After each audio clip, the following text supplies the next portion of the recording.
नमस्कार। ऑनलाइन हिंदी साहित्य प्लेटफॉर्म पर आप सभी का स्वागत है। आज की साहित्यिक कड़ी पर हम चर्चा करेंगे आदिकाल से लगभग 500 प्रश्नोत्तरी पर। जी हाँ, आदिकाल की समग्र प्रश्नोत्तरी के गहन अध्ययन के लिए वीडियो को अंत तक पूरा देखिए और अंत में लाइक, कमेंट और शेयर के जरिए अपनी फीडबैक भी अवश्य दें। यह प्रश्नोत्तरी आपके हिंदी साहित्य की तमाम परीक्षा के लिए बहुत ही महत्वपूर्ण साबित होगी, क्योंकि TGT, PGT, NET, JRF, TET और सेट जैसी परीक्षाओं के लिए ही यह तैयार की गई है। तो शुरू करते हैं आज की साहित्यिक कड़ी को। पहला प्रश्न, आलाखंड किस ऋतु में गाया जाता है? आपको पता होगा आलाखंड वर्षा ऋतु में गाया जाता है। आदिकाल को जय काव्य काल किसने दिया? देखिए, आदिकाल को विभिन्न साहित्य इतिहासकारों ने कई नामों से पुकारा है, लेकिन जय काव्य काल कहा है आदिकाल को डॉक्टर रमाशंकर शुक्ल रसाल ने। आचार्य शुक्ल आदिकाल का समय क्या मानते हैं? आचार्य शुक्ल ने आदिकाल का समय माना है विक्रमी संवत 1050 से लेकर 1375 संवत यानी कि विक्रमी संवत तक। रामकुमार वर्मा हिंदी का प्रथम कवि किसे मानते हैं? रामकुमार वर्मा हिंदी का प्रथम कवि मानते हैं स्वयंभू को। और अगर शिव सिंह सेंगर की बात करूं तो उन्होंने माना है पुष्यदंत को। आदिकाल के किस कवि ने खड़ी बोली में रचना की है? अमीर खुसरो ने। आदिकाल को संक्रमण काल किसने कहा है? डॉक्टर रामखेलावन पांडे जी ने। भरत मुनि ने अपभ्रंश को क्या नाम दिया है? देश भाषा काव्य। आलवार संतों की संख्या कितनी मानी गई है? 12। गद्य पद्य मिश्रित चंपू काव्य की प्राचीनतम हिंदी कृति कौन सी है? राउल बेल। राउल बेल की रचना रोड़ा नामक कवि ने की है और आपको पता होना चाहिए कि यह रचना 10वीं 11वीं शताब्दी में लिखित एक गद्य पद्य मिश्रित चंपू काव्य है। इस रचना से ही नक्षिक वर्णन की परंपरा का सूत्रपात भी माना जाता है। और वर्ण रत्नाकर की बात करें तो यह मैथिली भाषा में लिखित ज्योतिरीश्वर ठाकुर की रचना है तथा उक्ति व्यक्ति प्रकरण यह दामोदर शर्मा के द्वारा लिखा हुआ एक व्याकरणिक ग्रंथ है। आदिकाल को अंधकार काल किसने कहा है? आदिकाल को अंधकार काल नाम दिया है पृथ्वीनाथ कमलकुल श्रेष्ठ ने। सिद्धों की वाणियों को हिंदी काव्यधारा के नाम से किसने संग्रहित किया है? राहुल सांकृत्यायन ने। और महामहोपाध्याय हरप्रसाद शास्त्री की बात करें तो इन्होंने बोध गान और दोहा नामक रचना में सरहप्पा और कृष्णाचार्य के दोहों को संग्रहित किया है। पृथ्वीराज रासु की भाषा क्या है? तो डिंगल। अपभ्रंश और राजस्थानी के मिश्रित रूप को डिंगल कहते हैं, जबकि ब्रज भाषा और अपभ्रंश के मिश्रित रूप को पिंगल कहते हैं। हिंदी में सर्वप्रथम 12 मासा का वर्णन किस रचना में मिलता है?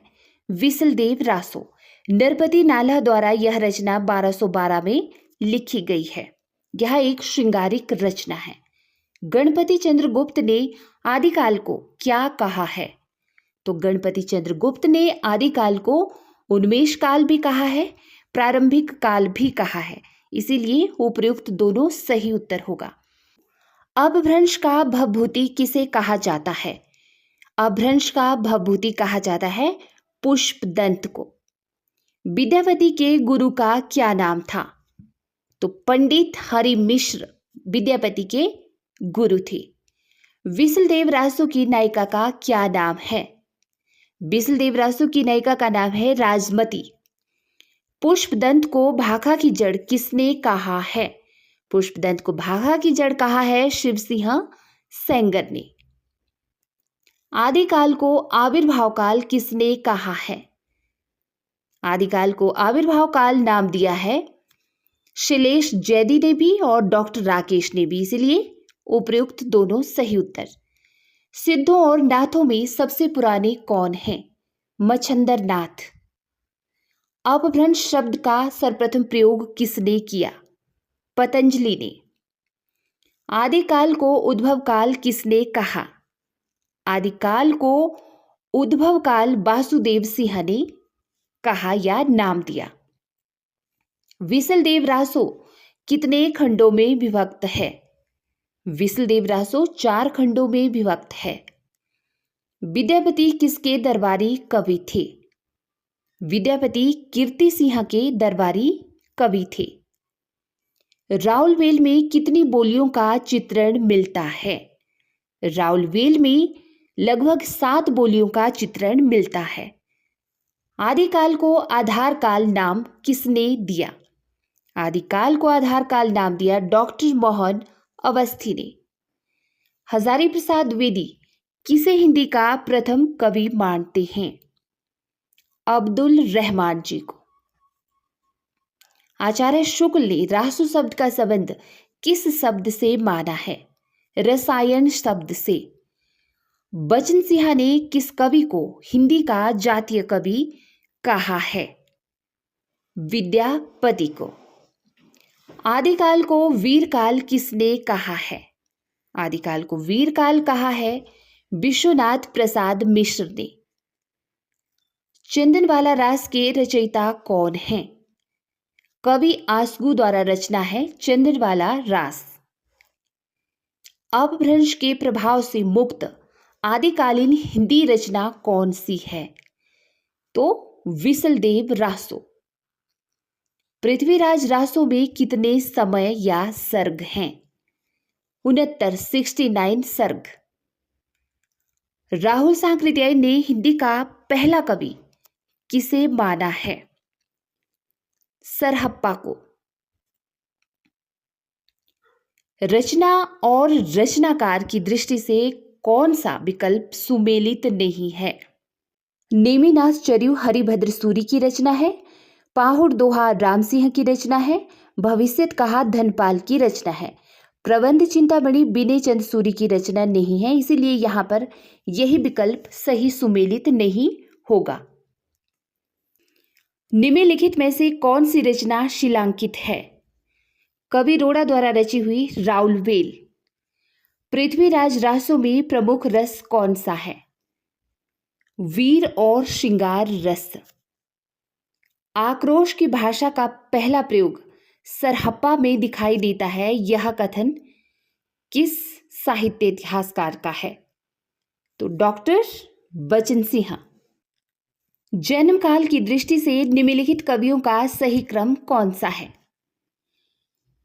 तीसरा क्रम सही क्रम होगा। चंद बरदाई 1168, कवि जगनिक 1173,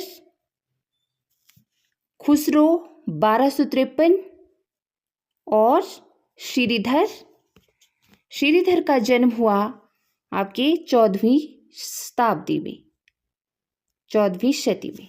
ठीक है, तो इसीलिए यह विकल्प सही होगा।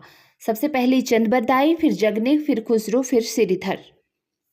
इनमें से कौन सा ग्रंथ लौकिक चरित काव्य माना जाता है? भविष्यत कहा।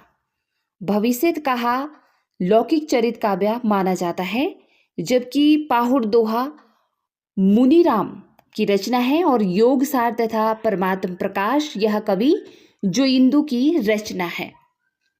राहुल सांकृत्यायन ने आदिकाल को क्या कहा है? सिद्ध सामंत काल। राहुल सांकृत्यायन के बारे में आप एक बात याद रखिएगा कि राहुल सांकृत्यायन का मूल नाम जो था वह केदारनाथ पांडे था। ठीक है, केदार पांडे। सन 1930 में श्रीलंका जाकर इन्होंने बौद्ध धर्म ग्रहण किया था और तभी से राहुल सांकृत्यायन इनका नाम पड़ गया था। और साथ ही हम यह भी कह सकते हैं कि राहुल देखिए महात्मा गौतम बुद्ध और यशोधरा के पुत्र का नाम भी था, तो उसी से प्रभावित होकर इन्होंने यह नाम अपनाया था। और इन्होंने संपूर्ण भारत का दौरा किया था। उसके साथ ही तिब्बत, रूस, यूरोप, सोवियत संघ, श्रीलंका का भ्रमण करके इन सब जगहों के अनुभवों को संजोते हुए ही इन्होंने घुमक्कड़ शास्त्र की रचना भी की थी। इसीलिए राहुल सांकृत्यायन जी को यात्रा साहित्य का पितामह भी कहा जाता है और इन्होंने आदिकाल को सिद्ध सामंत काल नाम दिया है। अभिमान मेरु किसे कहा जाता है? देखिए, अभिमान मेरु कहा जाता है पुष्पदंत को। पौमचर्यु को किसने पूरा किया? तो पौमचर्यु स्वयंभू की रचना है, लेकिन उनकी मृत्यु के पश्चात इसे पूरा किया उनके पुत्र त्रिभुवन ने। आदिकाल को वीर गाथा काल किसने कहा है? आचार्य रामचंद्र शुक्ल जी ने आदिकाल को वीर गाथा काल नाम दिया है। भाषा काव्य संग्रह के लेखक कौन हैं? भाषा काव्य संग्रह के लेखक हैं महेश दत्त शुक्ल। आदिकाल को आरंभिक काल किसने कहा है? तो मिश्र बंधुओं ने आदिकाल को आरंभिक काल की संज्ञा दी है। पौमचर्यु में कितने कांड हैं? पौमचर्यु में 5 कांड हैं। विद्याधर कांड, अयोध्या कांड, सुंदर कांड, बुद्ध कांड और उत्तर कांड। और हम सभी जानते हैं कि यह स्वयंभू की रचना है जिसे उनके पुत्र त्रिभुवन ने बाद में पूरा किया था। हरिवंश पुराण किस रचना का अन्य नाम है? ऋष नेमी चर्यु का ही अन्य नाम है हरिवंश पुराण। आदिकाल को बाल्यावस्था काल किसने कहा है? आदिकाल को बाल्यावस्था काल नाम दिया है आपके रमाशंकर शुक्ल रसाल ने। पौमचर्यु में कितनी संधियां हैं? पौमचर्यु में 90 संधियां हैं, 90। ठीक, और इसमें से अगर हम बात करें तो स्वयंभू ने 83 संधियों को ही लिखा था। इसके बाद की जितनी भी संधियां हैं वह त्रिभुवन ने जोड़ी थी इसमें, इनके बेटे ने। रामकुमार वर्मा ने आदिकाल को क्या नाम दिया है? तो देखिए, रामकुमार वर्मा ने आदिकाल को चारण काल भी कहा है और संधि काल भी कहा है, इसीलिए उपयुक्त दोनों सही विकल्प। किसके अनुसार अपभ्रंश का सर्वप्रथम उल्लेख बल्लभी के राजा धारसिंह द्वितीय के शिलालेख में मिलता है? आचार्य शुक्ल के अनुसार। ग्रियर्सन ने आदिकाल को क्या कहा है? ग्रियर्सन ने आदिकाल को चारण काल की संज्ञा दी है। खड़ी बोली हिंदी का प्रथम कवि कौन माना जाता है? तो देखिए, खड़ी बोली हिंदी का प्रथम कवि माना जाता है अमीर खुसरो। कौन सा कांड पौमचर्यु में नहीं है? तो परशु कांड पौमचर्यु में नहीं है। कौन सा कवि पहले शैव था लेकिन बाद में आश्रयदाताओं के अनुरोध से जैन बन गया? तो पुष्पदंत। ऐसे कवि हैं जो पहले शैव थे लेकिन बाद में इनके आश्रयदाताओं के अनुरोध पर इन्होंने जैन धर्म को अपना लिया। बौद्ध धर्म के चिंतन पक्ष की कौन सी शाखा थी? तो हीनयान शाखा। ठीक है, हीनयान शाखा बौद्ध धर्म के चिंतन पक्ष की शाखा थी। आचार्य शुक्ल ने आदिकाल को 4 प्रकरणों में विभाजित किया है। दूसरे प्रकरण का नाम क्या है? तो अपभ्रंश काव्य आचार्य शुक्ल अनुसार आदिकाल का दूसरा प्रकरण है, अपभ्रंश काव्य। बालचंद विजयी भाषा दुहु नहीं लगई दुजन हासा कथन किसका है? अमीर खुसरो, विद्यापति, स्वयंभू, सरहप्पा। तो देखिए, विद्यापति जी का यह कथन है। अक्षर द्विकोपदेश किसकी रचना है? अक्षर द्विकोपदेश और साथ ही योगचर्या नाम से भी इनकी रचना है, डोंभिपा द्वारा लिखी हुई। अक्षर द्विकोपदेश डोंभिपा की रचना है। और एक और इनकी रचना आती है जिसका नाम है योग माया। ठीक है, योग माया चर्या नाम से। तो यह भी डोंभिपा की ही रचना है। प्रत्येक देश का साहित्य वहां की जनता की चित्तवृत्ति का संचित प्रतिबिंब होता है। यह कथन किस विद्वान का है? तो आचार्य रामचंद्र शुक्ल जी का। आचार्य शुक्ल ने तीसरे प्रकरण का नाम क्या रखा है? आचार्य शुक्ल ने आदिकाल को विभिन्न प्रकरणों में बांटा है, लेकिन तीसरे प्रकरण का नाम है इनका वीर गाथा काल।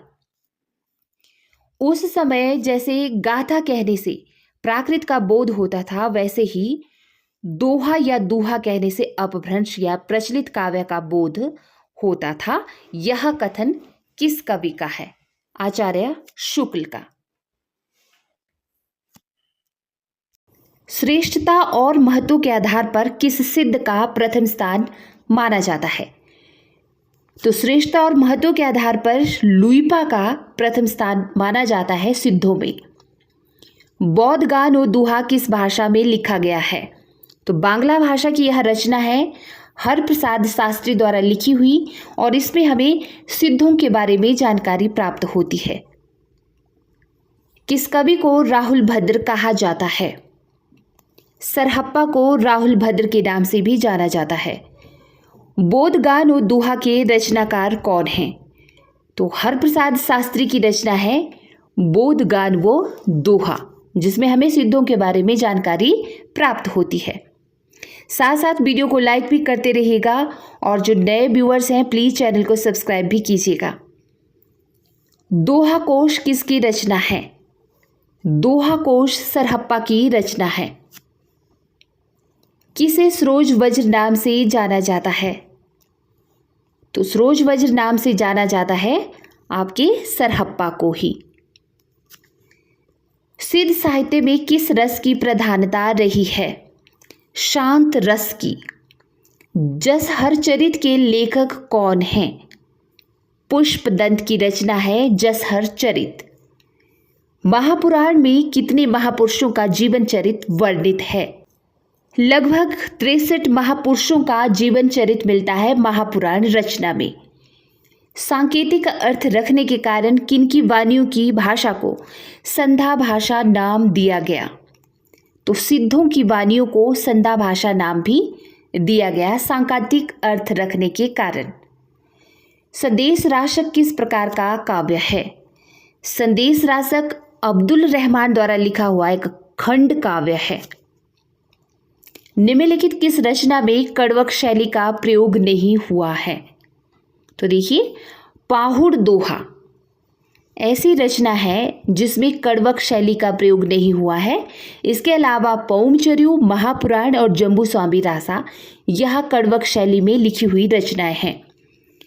दब सहा पयास नामक अपभ्रंश में लिखित ग्रंथ की रचना किसने की? जिन धर्म सूरी की रचना है दब सहा पयास। यह एक अपभ्रंश की रचना है। श्रावकाचार की रचना कब हुई? तो 933 ईस्वी में कवि देवसेन द्वारा श्रावकाचार की रचना की गई।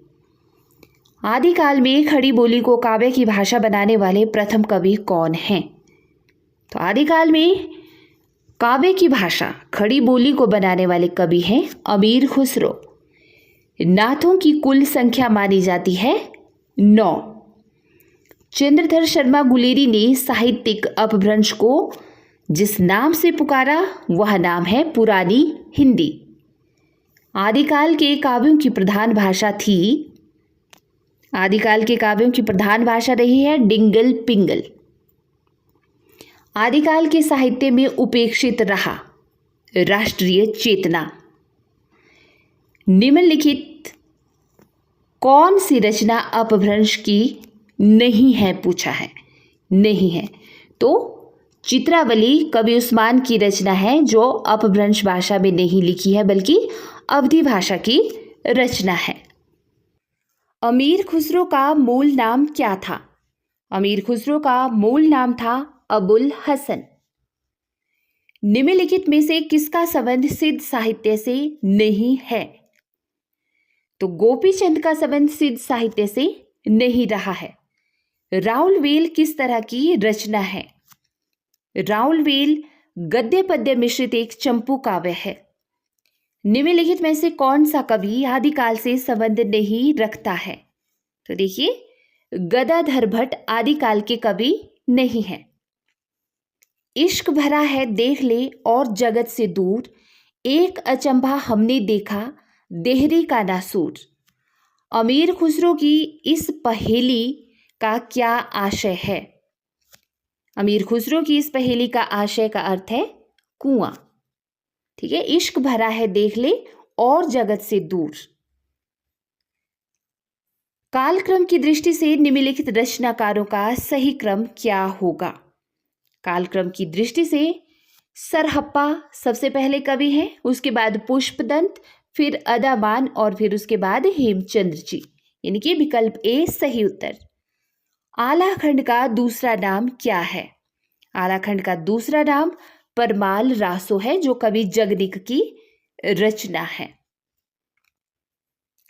विसलदेव रासो के लेखक कौन हैं? तो देखिए, विसलदेव रासो के लेखक हैं आपके नरपति नालह। ठीक है। दोहा कोश का संपादन किसने किया? तो दोहा कोश का संपादन किया है प्रबोध चंद्र बागची जी ने। खुमाण रासो के लेखक कौन हैं?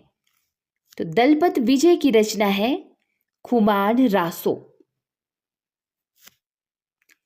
जितने भी रासो ग्रंथ हैं उनके लेखकों का बारे में हमें अच्छे से पता होना चाहिए।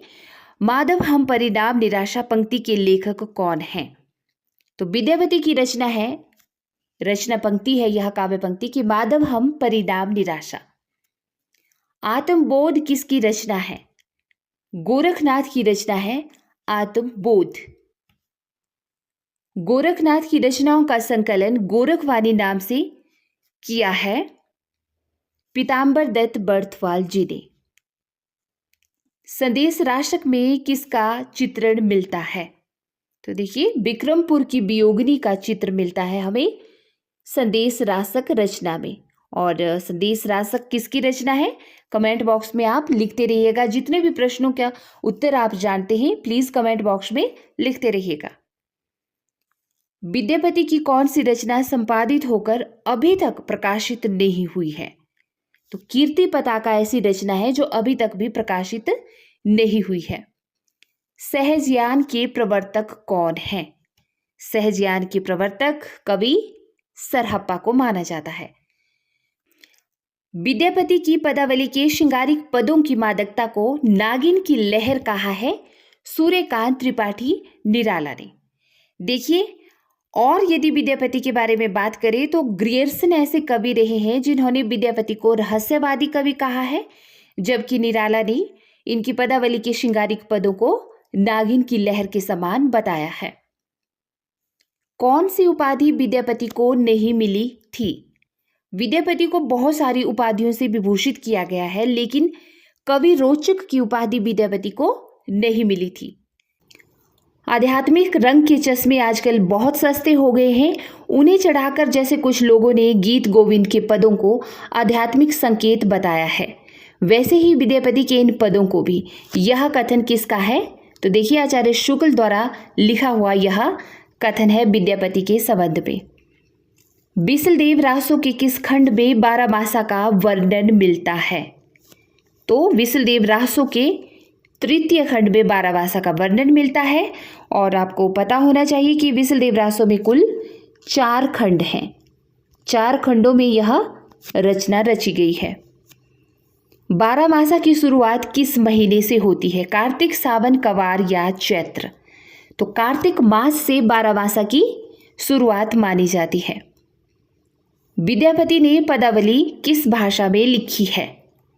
तो विद्यापति ने मैथिली भाषा में अपनी पदावली को लिखा है। चंद-बरदाई की इष्ट देवी कौन थी जिसकी वे पूजा करते थे? तो जालंधरी देवी चंद-बरदाई की इष्ट देवी थी। पृथ्वीराज विजय किस भाषा में लिखी गई रचना है?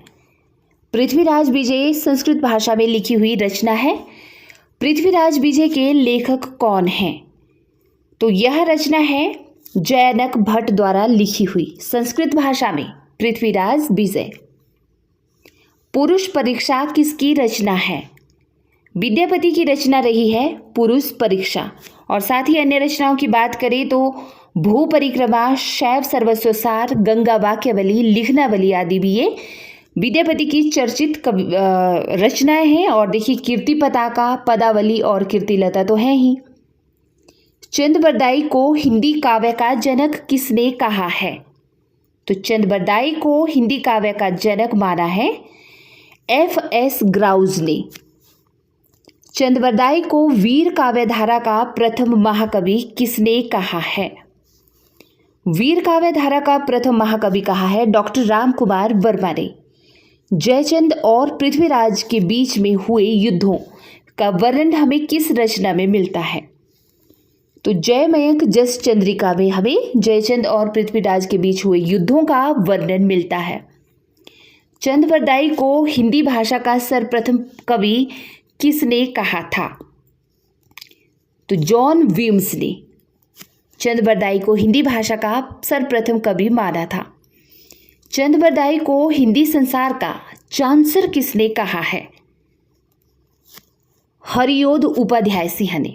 ठीक है, चंद्रबरदाई को हिंदी संसार का चांसर कहा है हरियोध जी ने।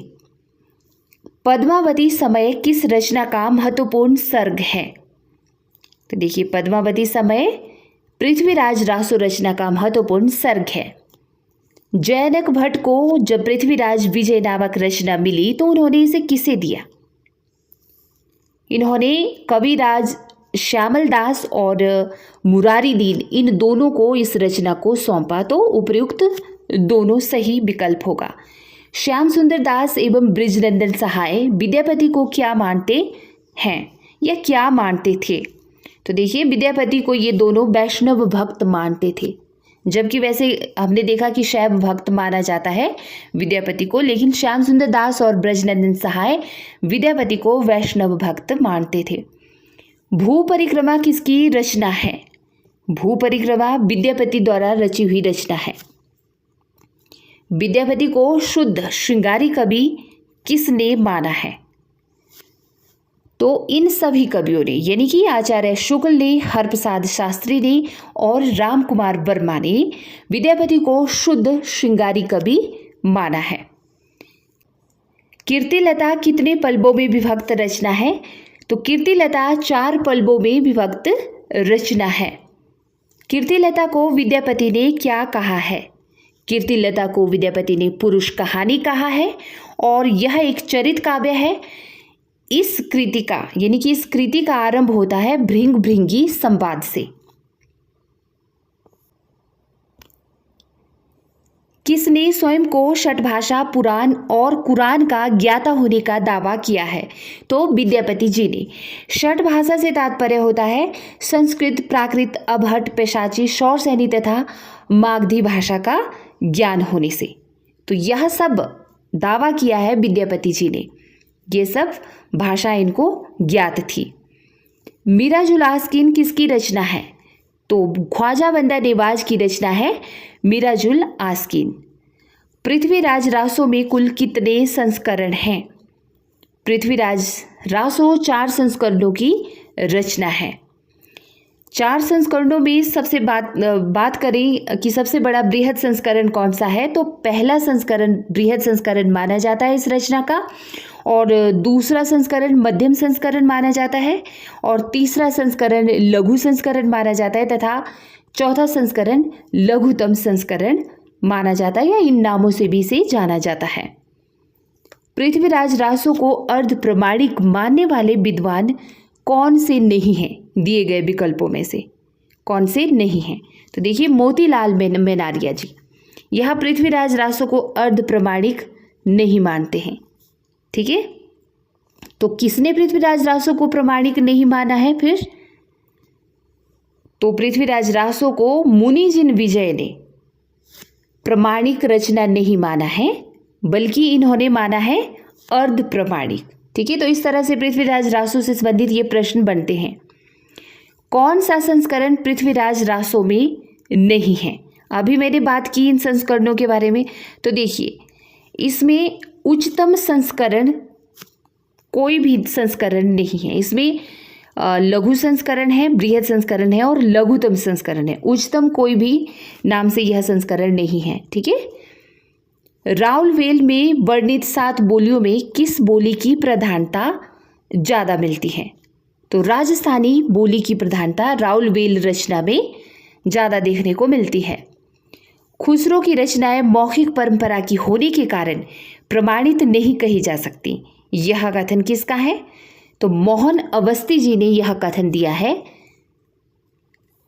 किसने खुसरो की कविताओं को खुसरो की हिंदी कविता नाम से संकलित करवाया है? तो देखिए जी, ब्रजरतन दास जी ने। शिकारनामा के लेखक कौन हैं? शिकारनामा यह रचना है ख्वाजा बंदा निवाज गैसूद राज की। ठीक है, ख्वाजा बंदा निवाज गैसूद राज द्वारा लिखी हुई रचना है शिकारनामा। इसके अलावा अगर इनकी और अन्य रचनाओं की बात करें जो अक्सर परीक्षा में पूछी जाती हैं, तो मिराजुल आशिकीन है, शिकारनामा तो है ही, हिदायतनामा है, रिसाला शहवारा आदि। ये सब रचना ख्वाजा बंदा निवाज गैसूद राज द्वारा लिखी हुई रचनाएं हैं। सिद्ध साहित्य का सर्वप्रथम संपादन किसने किया था? तो दिए गए विकल्पों में से वेंडल, विकल्प सी, वेंडल जी ने सिद्ध साहित्य का सर्वप्रथम संपादन किया था। पृथ्वीराज रासो को किसने छपयों का राजा कहा है? छपयों का राजा, तो देखिए पृथ्वीराज रासो को और छपयों का राजा कहा है शिव सिंह सेंगर ने। ठीक, और यहाँ पर ये जो कवि वेंडल हैं, इनके बारे में बता दूं कि ये पाश्चात्य विद्वान हैं। सबसे पहले इन्होंने ही संपादन किया था, ठीक है, सिद्ध साहित्य का। और नेक्स्ट प्रश्न तो मैंने बता ही दिया है कि पृथ्वीराज रासो को छपयों का राजा कहा है शिव सिंह सेंगर ने। किसने आदिकाल को अत्यधिक विरोधी और व्याघातों का युग कहा है? तो आदिकाल को सर्वाधिक विरोधी और व्याघातों का युग कहा है हजारी प्रसाद द्विवेदी जी ने। और आदिकाल नाम दिया भी इन्हीं के द्वारा है ना। सर्वाधिक चरित काव्य किस साहित्य में लिखे गए? सर्वाधिक चरित काव्य हमें देखने को मिलते हैं जैन साहित्य के अंतर्गत। अमीर खुसरो की हिंदवी रचना किस नाम से प्रकाशित हुई? तो अमीर खुसरो की हिंदवी रचना प्रकाशित हुई है जवाहरे खुसरवी नाम से। जो जिन शासन भाषियु सो मई कहियु सारू, यह पंक्ति किस कवि द्वारा लिखी हुई है? तो देखिए, जो जिन शासन बड़ी महत्वपूर्ण चर्चित पंक्ति है, अक्सर पूछी जाती है। तो देवसेन की यह पंक्ति है, जो जिन शासन। जोई जोई पिंडे सोई सोई ब्रह्मांडे, यह भी बड़ी चर्चित पंक्ति है। तो यह पंक्ति है गोरखनाथ की। का तरुवर पंच बिटाल, कितनी महत्वपूर्ण पंक्तियां हैं देखिए। यह पंक्ति है लुइपा की। जहि मन पवन न संचरई रवि शशि नाई प्रवेश, यह पंक्ति है किसकी? सरहप्पा की। तो जितने भी ये प्रसिद्ध कवि रहे हैं, इनकी प्रसिद्ध सारी की सारी पंक्तियां मैंने चर्चित पंक्तियां आपके समक्ष रख दी हैं। घोर अंधारे चंद जिभी उजयो करई, ठीक है, क्या पंक्ति है यह? घोर अंधारे चंद जिभी उजयो करई, यह पंक्ति किसकी है? तो यह पंक्ति है आपके सरहप्पा की ही। नाद न बिंदु न रवि न शशि मंडल, यह भी चर्चित पंक्ति है। तो यह पंक्ति भी सरहप्पा द्वारा ही लिखी हुई पंक्ति है। नौ लखी पात्री आगे नाचे पीछे सहज अखाड़ा, यह पंक्ति किसकी है? तो यह गोरखनाथ की पंक्ति है। अवधू बांस भसंत दया धर्म न नास, यह पंक्ति किसके द्वारा लिखी हुई है? तो गोरखनाथ की यह बड़ी चर्चित पंक्ति है, राइट। अंजन माही निरंजन भेटिया तिल मुख भेटिया तेल, यह चर्चित पंक्ति है गोरखनाथ की ही। तो देखिए गोरखनाथ की कितनी सारी पंक्तियां यहाँ पर मैंने रखी हुई हैं आपके सामने। बहुत इंटरेस्टिंग आदिकाल की यह लगभग 500 प्रश्न मैंने रखे हैं आपके सामने। इसके सिवाय आपको अन्य कहीं भी कुछ भी पढ़ने की ज़रूरत नहीं है आदिकाल से संबंधित। बस आपको ये 500 प्रश्न आ गए तो समझो आपने आदिकाल को जीत लिया। जी हाँ। भागी भषत ज्ञानम ध्यान पोषोत्तमम जम दरबारी ते प्राण रेवंत, यह पंक्ति किसकी है? तो यह गोरखनाथ की ही पंक्ति है।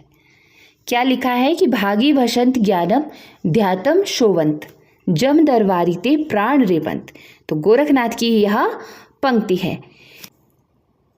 राजकुमारों को स्थानीय भाषा का ज्ञान कराने के उद्देश्य से उक्ति व्यक्ति प्रकरण रचना रची गई थी।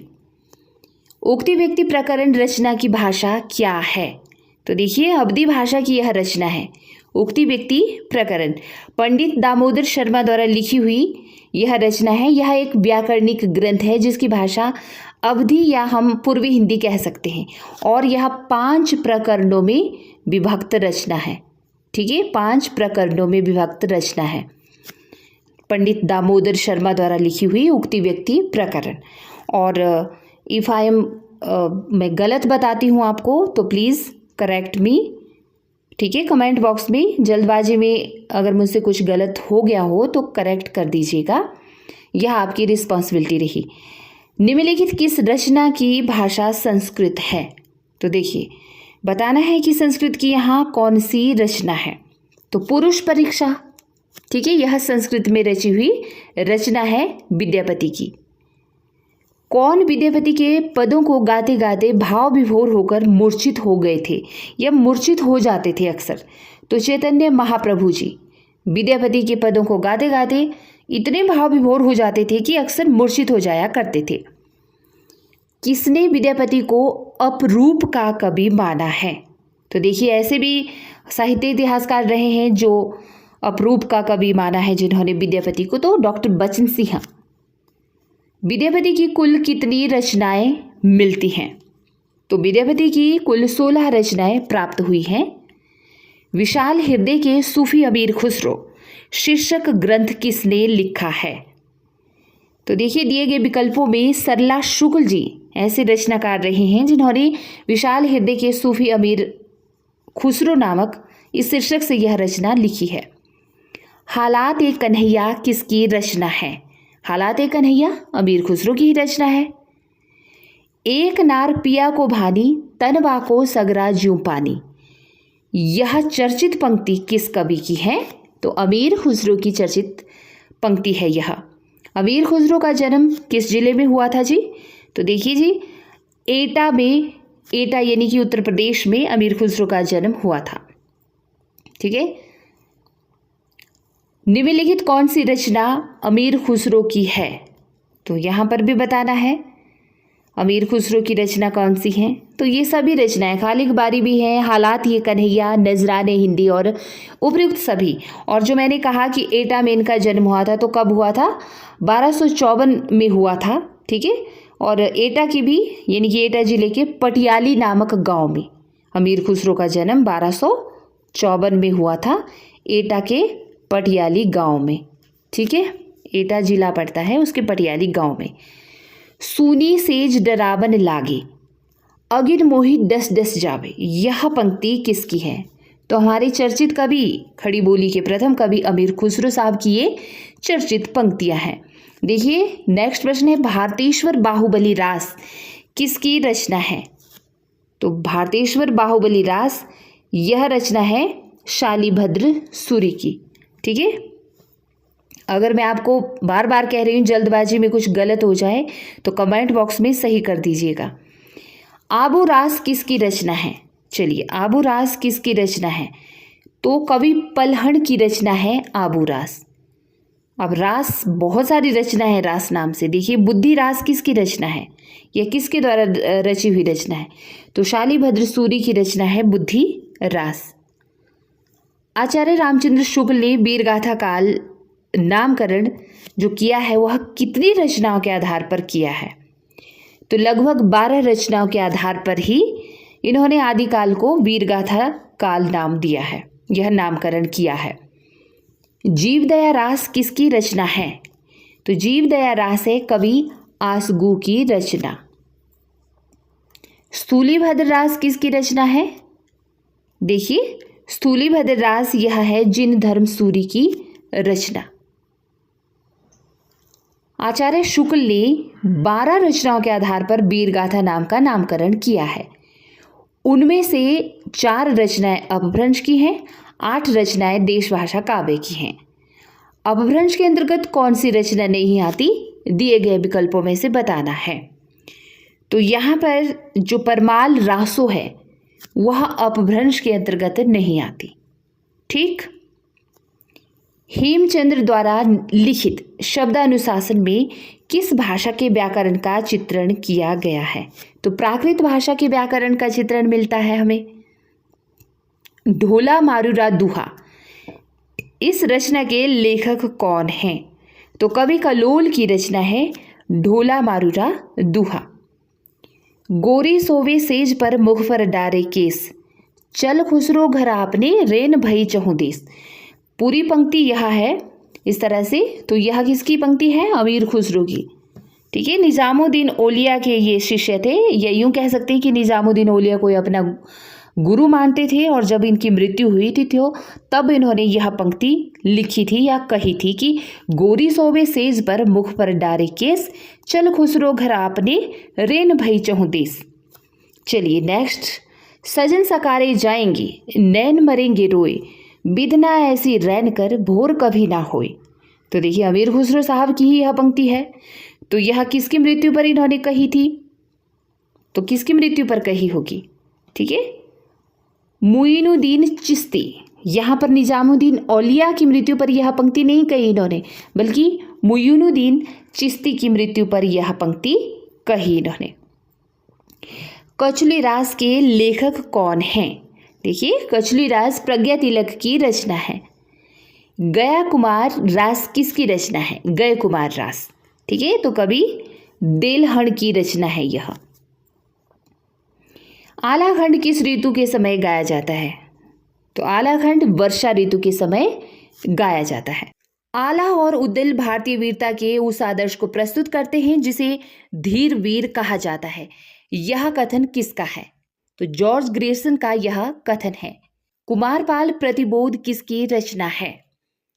कुमारपाल प्रतिबोध सोमप्रभ सूरी की रचना है। कुमारपाल चरित किसकी रचना है? तो हेमचंद की रचना है कुमारपाल चरित। हजारी प्रसाद द्विवेदी ने चारू चंद्र लेख उपन्यास किस रचना के आधार पर लिखा है? तो प्रबंध चिंतामणि के आधार पर लिखा है हजारी प्रसाद द्विवेदी जी ने चारू चंद्र लेख नामक उपन्यास। यह 20वीं शताब्दी में लिखा गया उपन्यास है। नेमिनाथ चौपाई किसकी रचना है? नेमिनाथ चौपाई विनय चंद सूरी की रचना है। ठीक है, सन 1200 में इनके द्वारा लिखी हुई यह रचना है, और इसमें 12 मास का वर्णन मिलता है हमें चौपाई छंद में। ठीक है, विनय चंद 1200 ईस्वी की रचना है यह, और इसका 12 मास का वर्णन मिलता है इस काव्य ग्रंथ में हमें। ठीक है, चौपाई छंदों में, चौपाई छंदों में। ठीक है, आगे बढ़ते हैं। किन्हें कलिकाल सर्वज्ञ कहा जाता है? तो देखिए हेमचंद को कलिकाल सर्वज्ञ भी कहा जाता है। निम्नलिखित कौन गेय रासो काव्य है? तो विसल देव रासो भी गेय काव्य है और परमाल रासो भी गेय काव्य है, इसलिए उपयुक्त दोनों। किस कृति में कोशा नाम की वेश्या का चित्रण किया गया है? तो दिए गए विकल्पों में स्थूलीभद्र रास नाम की जो रचना है उसमें कोशा नाम की वेश्या का चित्रण हमें देखने को मिलता है। निम्नलिखित में कौन सी रचना हेमचंद्र की नहीं है? तो हिंदी शब्द अनुशासन, यह हेमचंद्र द्वारा लिखी हुई रचना नहीं है। हेमचंद्र की कौन सी रचना है? कमेंट बॉक्स में लिखिएगा। गार्सदतासी ने रासो शब्द की उत्पत्ति किस शब्द से मानी है? तो गार्सदतासी ने मानी है राजसूय से। नरोत्तम स्वामी ने रासो शब्द की उत्पत्ति किस शब्द से मानी है? रसिक शब्द से। हरप्रसाद शास्त्री ने रासो शब्द की उत्पत्ति किस शब्द से मानी है? राजयश शब्द से। भरत मुनि ने रास को क्या कहा है? तो देखिए भरत मुनि ने रास को कहा है क्रीडनीयक। अभिनव गुप्त ने रास को क्या माना है? तो अभिनव गुप्त ने रास को रूपक माना है। रास शब्द संस्कृत में क्रीड़ा और नृत्य से संबंधित था, इसलिए भरत मुनि ने क्रीडनीयक कहा है, जबकि अभिनव गुप्त ने रूपक कहा है। लघुनय चक्र के लेखक कौन हैं? तो लघुनय चक्र देवसेन की रचना है। बुद्धिरास में कितने छंदों का प्रयोग किया गया है? तो लगभग 63 यानी कि 63 छंदों का प्रयोग हमें मिलता है बुद्धिरास रचना में। देखिए यह शालिभद्र सूरी की रचना है। ठीक है, शालिभद्र सूरी की रचना है बुद्धिरास, और धर्म से संबंधित यह रचना मिलती है हमें लगभग 63 छंदों में। मुनिजिन विजय ने रास परंपरा का प्रथम ग्रंथ किसे माना है? तो इन्होंने भरतेश्वरी बाहुबली रास को माना है, ठीक है। रास परंपरा का पहला ग्रंथ और शालिभद्र सूरी द्वारा लिखी हुई यह रचना है, ठीक है। जबकि प्राण संकली रोमावली गोरखनाथ की रचना है, जो यहाँ पर दिख रही है आपको, प्राण संकली और रोमावली, यह गोरखनाथ की रचनाएं हैं, ठीक है, गोरखनाथ की रचनाएं हैं। और आपकी जो बुद्धि रास है और भरतेश्वर बाहुबली रास, ये शालिभद्र सूरी की रचनाएं हैं, ठीक है, शालिभद्र सूरी की रचनाएं हैं ये दोनों। गोरखनाथ की कितनी रचनाएं प्रामाणिक मानी जाती हैं? लगभग 14 रचनाएं मानी जाती हैं प्रामाणिक।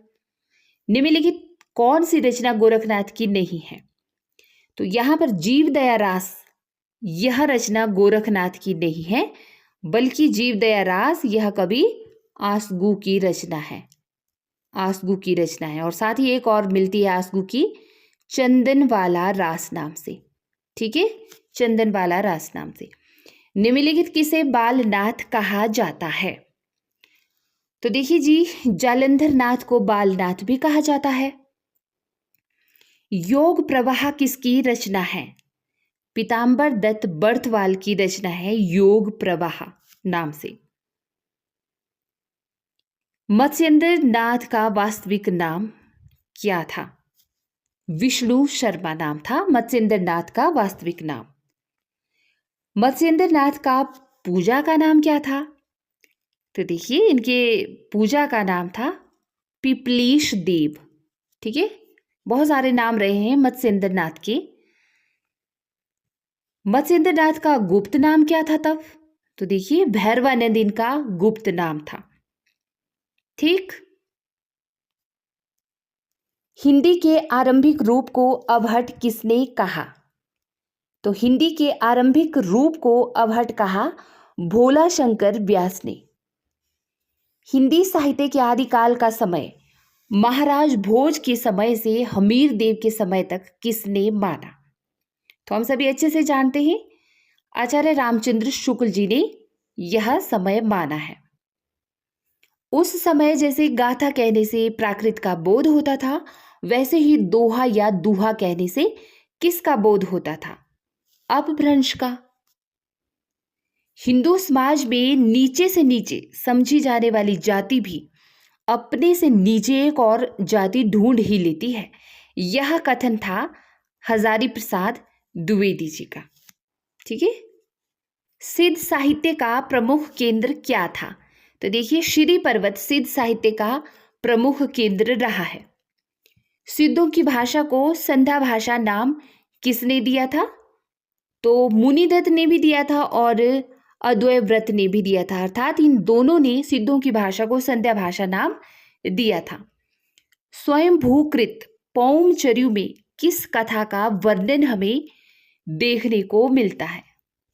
तो देखिए, रामायण की कथा को इन्होंने लिया है स्वयंभू ने पौमचर्यु में, ठीक है। खने खने नयन कौन अनुसरई, खने खने बसत धूली तनु भरई, यह प्रसिद्ध काव्य पंक्ति किसकी है? तो विद्यापति जी की यह प्रसिद्ध पंक्ति है, खने खने नयन कौन। प्राकृत का पाणिनि किसे कहा जाता है? तो देखिए जी, हेमचंद्र को प्राकृत का पाणिनि कहा जाता है। जैन कवियों ने कृष्ण कथा को क्या कहा है? तो जैन कवियों ने कृष्ण कथा को कहा है हरिवंश पुराण। जम्बू स्वामी रास किसकी रचना है? जम्बू स्वामी रास यह धर्मसूरी की रचना है। रणमल छंद के लेखक कौन हैं? रणमल छंद श्रीधर की रचना है। ढोला मारूरा दुहा किस क्षेत्र का लोकप्रिय लोक भाषा काव्य रहा है? तो सभी जानते हैं राजस्थान का। इनमें अपभ्रंश के सर्वप्रथम कवि कौन थे? तो अपभ्रंश के सर्वप्रथम या सर्वप्रधान कवि कहें, सर्वप्रधान, तो वे स्वयंभू रहे हैं। सिद्धों का प्रथम कवि कौन है? तो देखिए, सिद्धों का प्रथम कवि माना जाता है सरहप्पा को।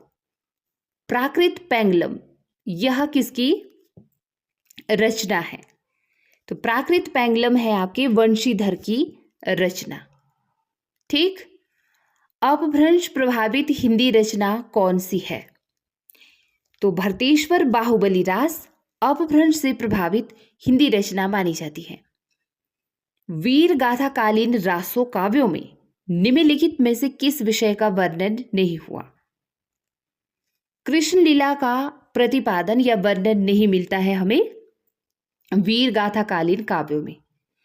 बाकी आशयदाताओं का अतिरंजनापूर्ण वर्णन भी मिलता है, इतिहास और कल्पना का मिश्रण भी मिलता है और युद्धों का सजीव वर्णन भी मिलता है। अमीर खुसरो की पहेलियों तथा मुकरियों का क्या उद्देश्य था? तो मनोरंजन के माध्यम से लोक व्यवहार को शिक्षित करना ही अमीर खुसरो की पहेलियों और मुकरियों का मुख्य उद्देश्य था।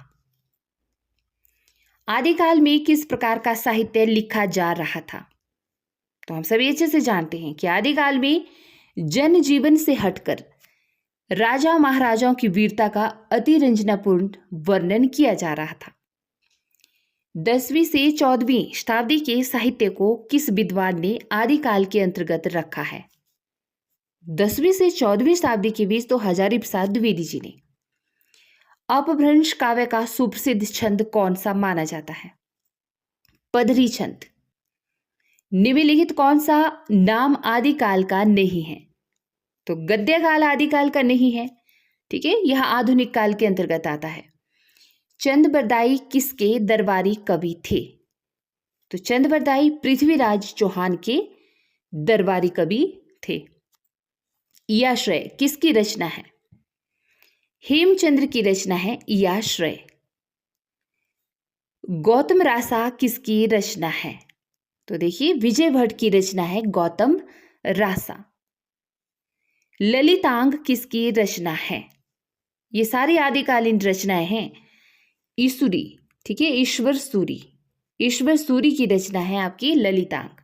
साथ साथ वीडियो को लाइक भी करते रहिएगा प्लीज। और अगर मैं जल्दबाजी में कुछ गलत कह देती हूँ या गलत आंसर कर देती हूँ, गलत विकल्प बता देती हूँ, तो उसे करेक्ट करिएगा कमेंट बॉक्स में। दुर्गा भक्ति तरंगिणी किसकी रचना है? तो यह रचना रही है विद्यावती की। जसहर चरियू का दूसरा नाम क्या है? तो देखिए यशोधरा चरित जसहर चरियू का दूसरा नाम है और यह पुष्पदंत की रचना है। पुष्पदंत की रचना है जसहर चरियू और इसी का दूसरा नाम है यशोधरा चरित, ठीक है। और पुष्पदंत को क्या कहा जाता है? अभिमान मेरु, अभिमान मेरु के नाम से भी जाना जाता है या इसकी संज्ञा दी गई है पुष्पदंत को। शिव महिमन स्रोत किसे कहा जाता है? तो शिव महिमन स्रोत कहा जाता है पुष्पदंत को ही, राइट। चलिए थोड़ी सी स्पीड बढ़ाएंगे ताकि समय ज्यादा न लगे और कम समय में हम 500 प्रश्नों को कवर कर पाए। तो देखिए नेक्स्ट प्रश्न है, शबरपा के गुरु का क्या नाम था? शबरपा के गुरु, जी हाँ, शबरपा के गुरु रहे हैं सरहप्पा। कनहप्पा के गुरु का क्या नाम था? कनहप्पा के गुरु रहे हैं जलंधर। लुइपा के गुरु का क्या नाम था? तो लुइपा के गुरु थे शबरप्पा। सिद्ध साहित्य में वर्णित पंचमकार के अंतर्गत कौन सा नहीं आता? तो देखिए मध्य, मांस, मत्स्य, मुद्रा और मैथुन, ठीक है, यह सिद्ध साहित्य में जो वर्णित पंचमकार हैं उसके अंतर्गत नहीं आता। सिद्ध साहित्य में वर्णित महिला साधिका नहीं है। कौन सी नहीं है? तो यहां पर मणिभद्रपा, लक्ष्मीकरा, खनकलपा या यूं कहें कि उपयुक्त सभी, ये कोई भी महिला नहीं है, महिला साधिका के रूप में हमें सिद्ध साहित्य के अंतर्गत नहीं मिलती है, ठीक है। जबकि अगर मैं बात करूं तो लक्ष्मीकरा जिसे गृहदासी भी कहा जाता है और राजकुमारी भी कहा जाता है और खनकलापा जिसे गृहपति कन्या भी कहा जाता है, ठीक। तो ये सिद्ध साहित्य के अंतर्गत महिला साधिका नहीं मानी जाती हैं। निम्नलिखित सिद्ध साधिकाएं में कौन राजकुमारी थी? अब देखिए यहां पर राजकुमारियां कौन थी तब, ठीक है। खनकलापा, लक्ष्मीकरा, मेघलापा या मणिभद्रपा। तो लक्ष्मी करा जो है इनमें से जो सिद्ध साधिकाएं थी उसमें से लक्ष्मी करा राजकुमारी थी। निम्नलिखित सिद्ध साधिका में कौन गृहदासी थी? अब गृहदासी अगर देखा जाए तो मणिभद्रपा थी। ठीक। बुद्धोदय किसकी रचना है? तो बुद्धोदय लुइपा की रचना है। दोहा कोश किसकी रचना है? तो दोहा कोश तो सरहप्पा की रचना है। चर्या पद का संबंध किस मत से है? सिद्ध मत से। ठीक है, या हम कह सकते हैं सिद्ध पंथ से चर्या पद का संबंध है। सहजयान को वज्रयान की कौन सी अवस्था माना गया है? पूर्व अवस्था, मध्य, उत्तर या सिद्धावस्था? तो देखिए सहजयान को वज्रयान की सिद्धावस्था माना गया है। गुहा समाज का संबंध किससे है? तो गुहा समाज का संबंध है वज्रयान शाखा से। सिद्धों की तांत्रिक साधना में सहयोग करने वाली स्त्री क्या कही जाती है? तो डोमिनी भी कही जाती है, महामुद्रा भी कही जाती है और भैरवी भी। यानी कि ये सभी, ठीक है, जो भी तांत्रिक साधना में सहयोग करने वाली स्त्रियां हैं ये सभी उनमें से हैं, या ये सभी इन सभी नामों से कही जाती हैं। किसका संबंध नाथ पंथ से है? देखिए वैराग संप्रदाय, यह भी नाथ पंथ के अंतर्गत आता है। कौल मत भी, अवधूत संप्रदाय भी, इन सभी का संबंध नाथ पंथ से माना जाता है। नाथ साहित्य की कौन सी विशेषता ने भक्ति काल के अंतर्गत साहित्य को प्रभावित किया? तो एक तो मूर्ति पूजा का विरोध भी किया है नाथों ने और गुरु की महिमा का गान भी किया है। तो उपयुक्त दोनों कहूंगी मैं। ठीक है, उपयुक्त दोनों ही विशेषताएं हैं। सिद्ध साहित्य के संदर्भ में कौन सा कथन असत्य है कि इसमें मूर्ति पूजा की प्रमुखता पर ध्यान दिया गया है? यह सिद्ध साहित्य के संदर्भ में असत्य कथन है। हिंदी साहित्य की किस काव्यधारा पर सिद्ध और नाथ का सर्वाधिक प्रभाव हमें देखने को मिलता है? तो संत काव्यधारा में। ठीक है, क्योंकि जितने भी संत कवि रहे हैं उन पर हमें स्पष्ट पता चलता है कि नाथों और सिद्धों का सर्वाधिक प्रभाव पड़ा है। कौल मत के प्रवर्तक कौन हैं या कौन थे? तो मत्स्येंद्र नाथ कौल मत के प्रवर्तक रहे हैं। श्रावकाचार रचना का संबंध किस पंथ से रहा है? जैन पंथ से। चर्या पद किसकी रचना है? तो देखिए जी शबरप्पा की रचना है चर्या पद। ठीक। किस विचार को लेकर सिद्धों और नाथों में परस्पर मतभेद था? कि साधना में नारी भोग को लेकर। ठीक है, साधना में नारी भोग को लेकर सिद्धों और नाथों में परस्पर मतभेद हमें मिलता है देखने में। सिद्ध साहित्य में अपभ्रंश साहित्य का कौन सा रूप देखने को मिलता है? तो अर्धमागधी रूप देखने को मिलता है। उनकी रचनाओं का जीवन की स्वाभाविक अनुभूतियों से, मतलब अनुभूतियों और दशाओं से कोई संबंध नहीं है। वे सांप्रदायिक शिक्षा मात्र हैं, अतः शुद्ध साहित्य की कोटि में नहीं आ सकती। यह कथन आचार्य रामचंद्र शुक्ल का ही है। ठीक है, क्योंकि इन्होंने सिद्ध साहित्य के बारे में यह कहा था, ठीक, कि ये शिक्षा मात्र हैं, साहित्य की कोटि में नहीं रखी जा सकती। तो ये आचार्य शुक्ल का कथन है। आदिकाल नामक भ्रामक है, इससे बाबा आदम के जमाने का बोध होता है। यह कथन किसका है? तो देखिए जी यह कथन है बचन सिंह का, डॉक्टर बचन सिंह। सिद्धों के महासुखवाद से क्या तात्पर्य है? तो सिद्धों के महासुखवाद से तात्पर्य है संभोग की चरम परिणति। ठीक, संभोग की चरम परिणति। तो नेक्स्ट जो प्रश्न है देखिए, किस कवि को अपभ्रंश का वाल्मीकि कहा जाता है? तो स्वयंभू को अपभ्रंश का वाल्मीकि कहा जाता है। और यदि मैं कहूं कि किस कवि को अपभ्रंश का भवभूति तथा व्यास कहा जाता है, तो पुष्पदंत को अपभ्रंश का भवभूति और व्यास कहा जाता है। और पौमचर्यु किसकी रचना है? पौमचर्यु है आपके स्वयंभू की रचना। विजयपाल रासो किस भाषा में लिखा गया है? तो विजयपाल रासो की रचना हुई है अपभ्रंश भाषा में। आलाखंड का सर्वप्रथम प्रकाशन कब हुआ? या कब किया गया? तो 1865 ईस्वी में आलाखंड का सर्वप्रथम प्रकाशन किया गया। पृथ्वीराज रासो को सर्वप्रथम किसने अप्रामाणिक घोषित किया? तो वुलर महोदय साहब ने। पृथ्वीराज रासो के संबंध में कौन सी धारणा सर्वाधिक उपयुक्त मानी जाती है? कि यह एक अर्ध प्रमाणिक रचना है। सर्वाधिक उपयुक्त यही धारणा मानी जाती है। रासक छंद में मात्राओं की संख्या कितनी होती है? देखिए, रासक छंद में मात्राओं की संख्या होती है 29। आदिकाल में अधिकतर चरित काव्य किस छंद में लिखे हुए मिलते हैं? दोहा चौपाई में। पृथ्वीराज रासो को आप किस वर्ग में रखेंगे? किस वर्ग में रखेंगे?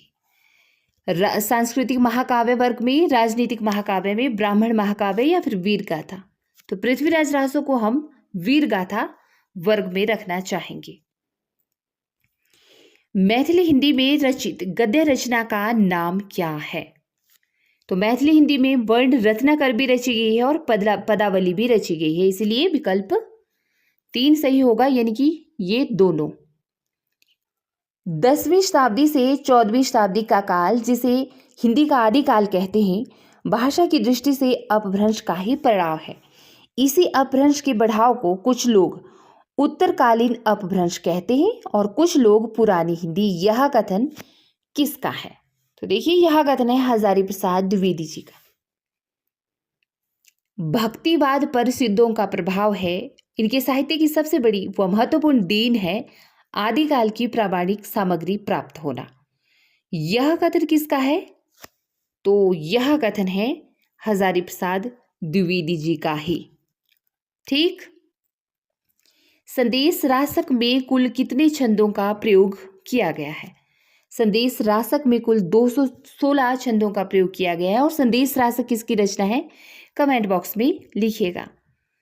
रामचंद्र शुक्ल के अनुसार हेमचंद के व्याकरण ग्रंथ सिद्ध हेमचंद शब्दानुशासन में किन भाषाओं का समावेश किया गया है? तो देखिए, संस्कृत, प्राकृत और अपभ्रंश भाषाओं का। देश भाषा में लिखी प्रथम रचना विद्यापति की पदावली है, अतः हिंदी का प्रथम कवि विद्यापति को ही माना जाना चाहिए। यह कथन किस विद्वान का है? तो डॉक्टर बचन सिंह का। खुमाण रासो की प्रामाणिकता प्रति कहाँ संग्रहित की गई है? महत्वपूर्ण प्रश्न है। चेन्नई संग्रहालय, कोलकाता, लखनऊ संग्रहालय या फिर पुणे संग्रहालय? तो देखिए जी, खुमाण रासो की प्रामाणिकता प्रति पुणे संग्रहालय में संग्रहित की गई है। किस विद्वान ने पृथ्वीराज रासो को शुक सुकी संवाद के रूप में स्वीकार किया है? तो हजारी प्रसाद द्विवेदी जी ने। किसके अनुसार विद्यापति ने पदावली की रचना स्वांत सुखाय के लिए की है? डॉक्टर बचन सिंह के अनुसार उनका यह मानना रहा है। सुनीति कुमार चटर्जी उक्ति व्यक्ति प्रकरण की भाषा को क्या कहे हैं या क्या नाम दिया है इन्होंने? तो इन्होंने कहा है प्राचीन कौशली। आचार्य रामचंद्र शुक्ल ने हिंदी का आविर्भाव कब से कब माना है? प्राकृत की अंतिम अपभ्रंश अवस्था से आचार्य शुक्ल ने हिंदी का आविर्भाव माना है। रामकुमार वर्मा व आचार्य शुक्ल गोरखनाथ का समय क्या मानते हैं? तो देखिए जी, 13वीं शताब्दी। नाथ संप्रदाय में प्रयुक्त हठ शब्द को ह का क्या अर्थ होता है? ओके, नाथ संप्रदाय में प्रयुक्त हठ शब्द के ह का क्या अर्थ होता है? तो इसका अर्थ होता है सूर्य। राउलवेल की प्रामाणिक प्रति हमें कहाँ सुरक्षित मिलती है या कहाँ सुरक्षित रखी गई है? तो बंबई के प्रिंस ऑफ वेल्स में। आदिकाल को वीर गाथा युग किसने कहा? श्याम सुंदर दास ने। ठीक है, श्याम सुंदर दास ने वीर गाथा युग कहा है आदिकाल को, जबकि वीर गाथा काल कहा है आचार्य शुक्ल ने और वीर काव्य कहा है विश्वनाथ प्रसाद मिश्र ने। रामकुमार वर्मा अवधि का प्रथम कवि किसे मानते हैं? तो रामकुमार वर्मा अवधि का प्रथम कवि मानते हैं अमीर खुसरो साहब को। मैं हिंदुस्तान की तूती हूं। अगर तुम भारत के विषय में कुछ जानना चाहते हो तो हिंदवी के विषय में पूछो। यह कथन अमीर खुसरो साहब का। नए नारों की संख्या कितनी थी? तो देखिए नए नारों की संख्या 63 मानी जाती है। आदिकाल को आधार काल किसने कहा है?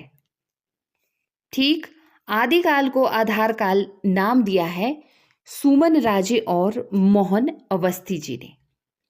ठीक है। विद्यापति पदावली को आध्यात्मिक कहना, खजुराहो के मंदिरों को आध्यात्मिक कहना है, यह कथन किसका है? तो डॉक्टर बचन सिंह का यह कथन है।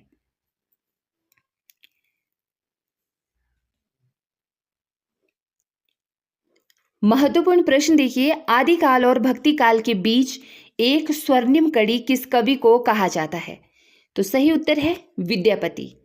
इसी से संबंधित और भी प्रश्न पूछे जाते हैं, जैसे भक्ति काल और रीति काल के बीच की स्वर्णिम कड़ी किस कवि को कहा जाता है, और उसी तरह से रीति काल और आधुनिक काल के बीच की स्वर्णिम कड़ी किस कवि को कहा जाता है। ठीक है, और आधुनिक काल का भूषण किसे कहा जाता है? तो ये 3-4 प्रश्न हैं, आप कमेंट बॉक्स में इनके जवाब दीजिएगा। एक और महत्वपूर्ण प्रश्न देखिए, हिंदी साहित्य के इतिहास का प्रथम लेखक कौन है? दिए गए विकल्पों में गारसा दत्तासी जी, जी हाँ, यही इतिहास लेखन वाले प्रथम लेखक माने जाते हैं, हिंदी साहित्य का इतिहास लेखन करने वाले। और इनका जो ग्रंथ रहा है वह इस्तवार द लाल लित्रियुत्तर एंडू हिंदुस्तानी रहा है।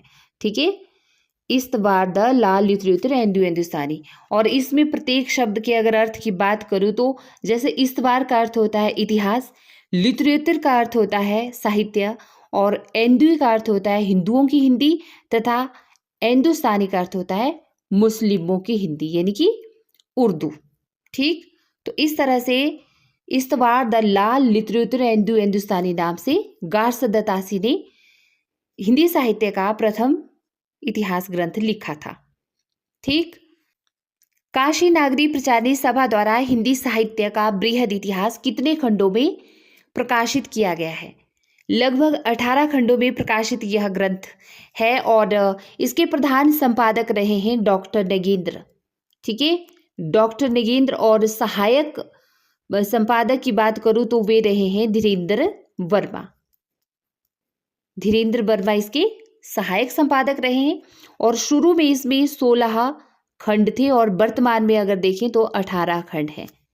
राइट, काशी नागरी प्रचारणी सभा द्वारा हिंदी साहित्य का बृहद इतिहास 18 खंडों में हमें मिलता है। The modern vernacular literature of Hindustan के लेखक कौन हैं?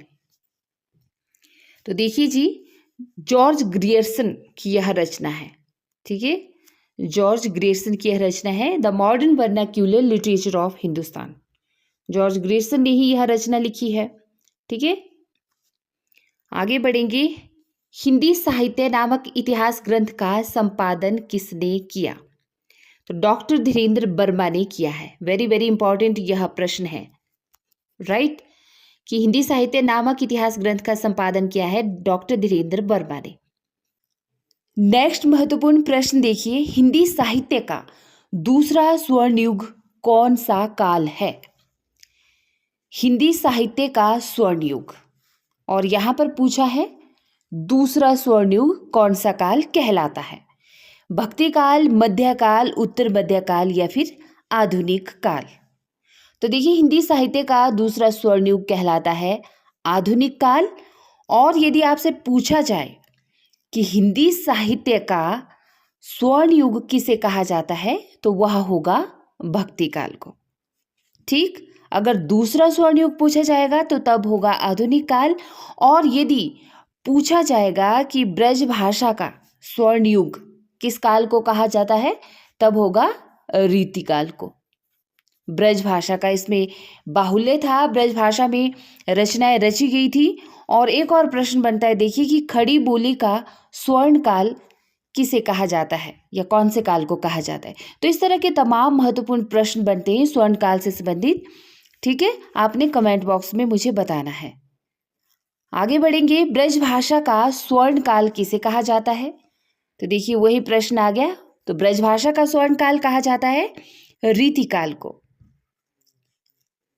आदिकालीन कृति ढोला मारूरा दोहा की गणना किस साहित्य के अंतर्गत की जाती है? विकल्प है रासो साहित्य, जैन साहित्य, सिद्ध साहित्य या लौकिक साहित्य। तो सही उत्तर होगा लौकिक साहित्य के अंतर्गत आदिकालीन कृति ढोला मारूरा दुहा की गणना की जाती है। आदिकालीन यानी कि आदिकाल की रूढ़ियों, परंपराओं और प्रवृत्तियों को समझने में किस पुस्तक से सहायता मिलती है? तो देखिए प्राकृत पैंगलम वह पुस्तक है जिससे हम आदिकाल की उस समय क्या कौन कौन सी प्रचलित परंपराएं थी, कौन कौन सी प्रवृत्तियां थी, रूढ़ियां थी, उनको अच्छे से समझ सकते हैं। रासो काव्य परंपरा में गेय काव्य कौन सा है? तो वैसे तो विकल्प जैसे हमारे सामने है कि विसलदेव रासो, परमाल रासो। तो रासो काव्य परंपरा में गेय काव्य की बात पूछी गई है, तो गेय काव्य की श्रेणी में तो ये दोनों आते हैं। लेकिन आज की डेट की तारीख की बात करें तो बिसलदेव रासो ही वह ऐसा रासो ग्रंथ है जिसमें संपूर्ण के संपूर्ण जो भी इसमें पद रचे गए हैं या जिन भी छंदों में यह रचा गया है उसे गाया जा सकता है, वह गेय रूप है। परमाल रासो के कुछ छुटपुट छंद ही रह चुके हैं अभी। तो प्रमुखता पूरी तरह से रासो काव्य परंपरा में गेय काव्य की श्रेणी में आएगा विसलदेव रासो। आदिकाल में खड़ी बोली को काव्य की भाषा बनाने वाला पहला कवि कौन था? तो हम सभी अच्छे से जानते हैं कि आदिकाल में खड़ी बोली को काव्य की भाषा बनाने वाला पहला कवि था अमीर खुसरो। विकल्प बी सही उत्तर। आदिकालीन साहित्य में वीर रस की रचनाओं में किस शैली का प्रयोग हुआ है?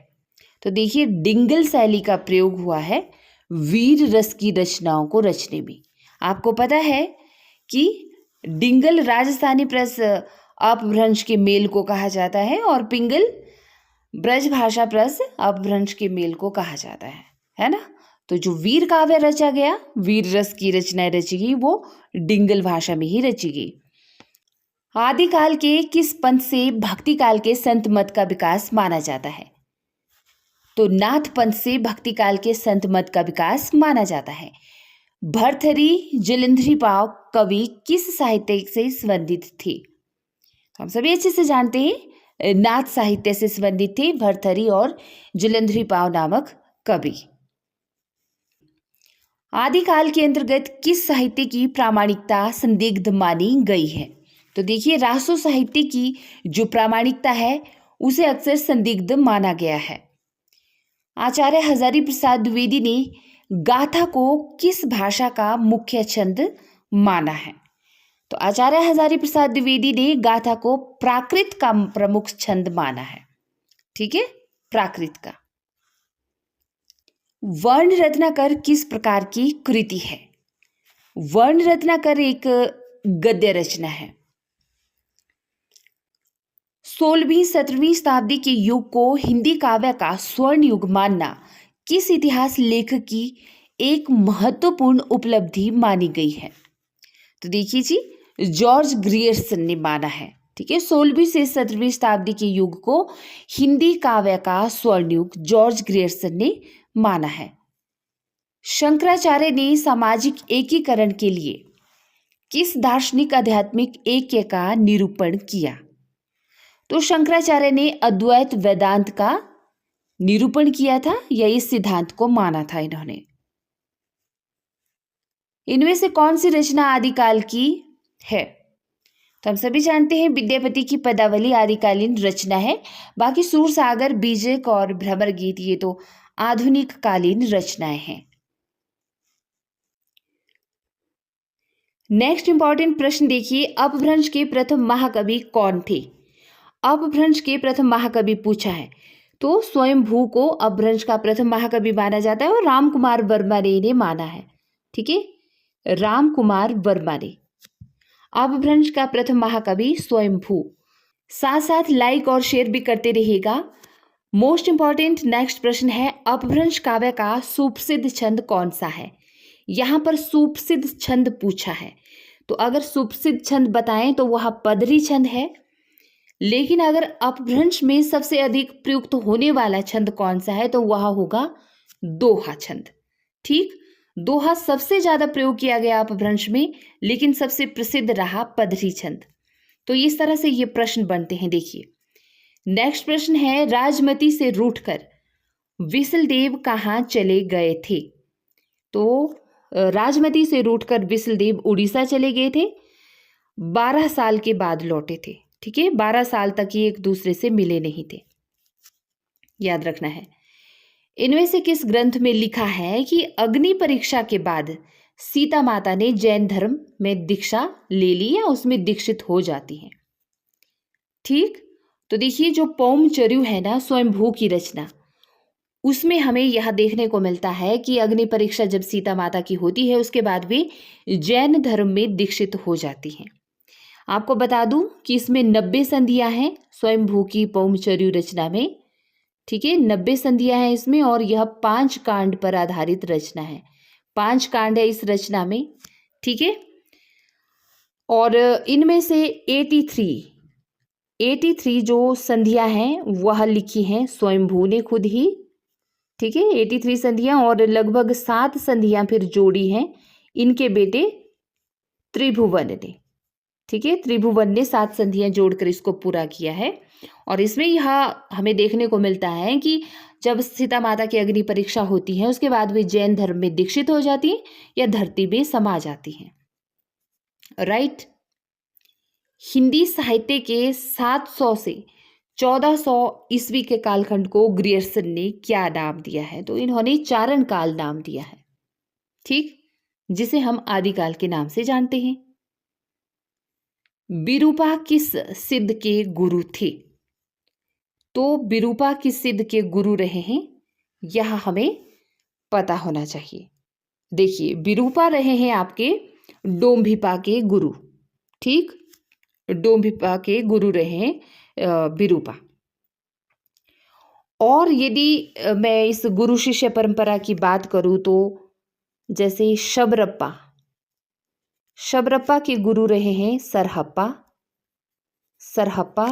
और आपके कनहप्पा के गुरु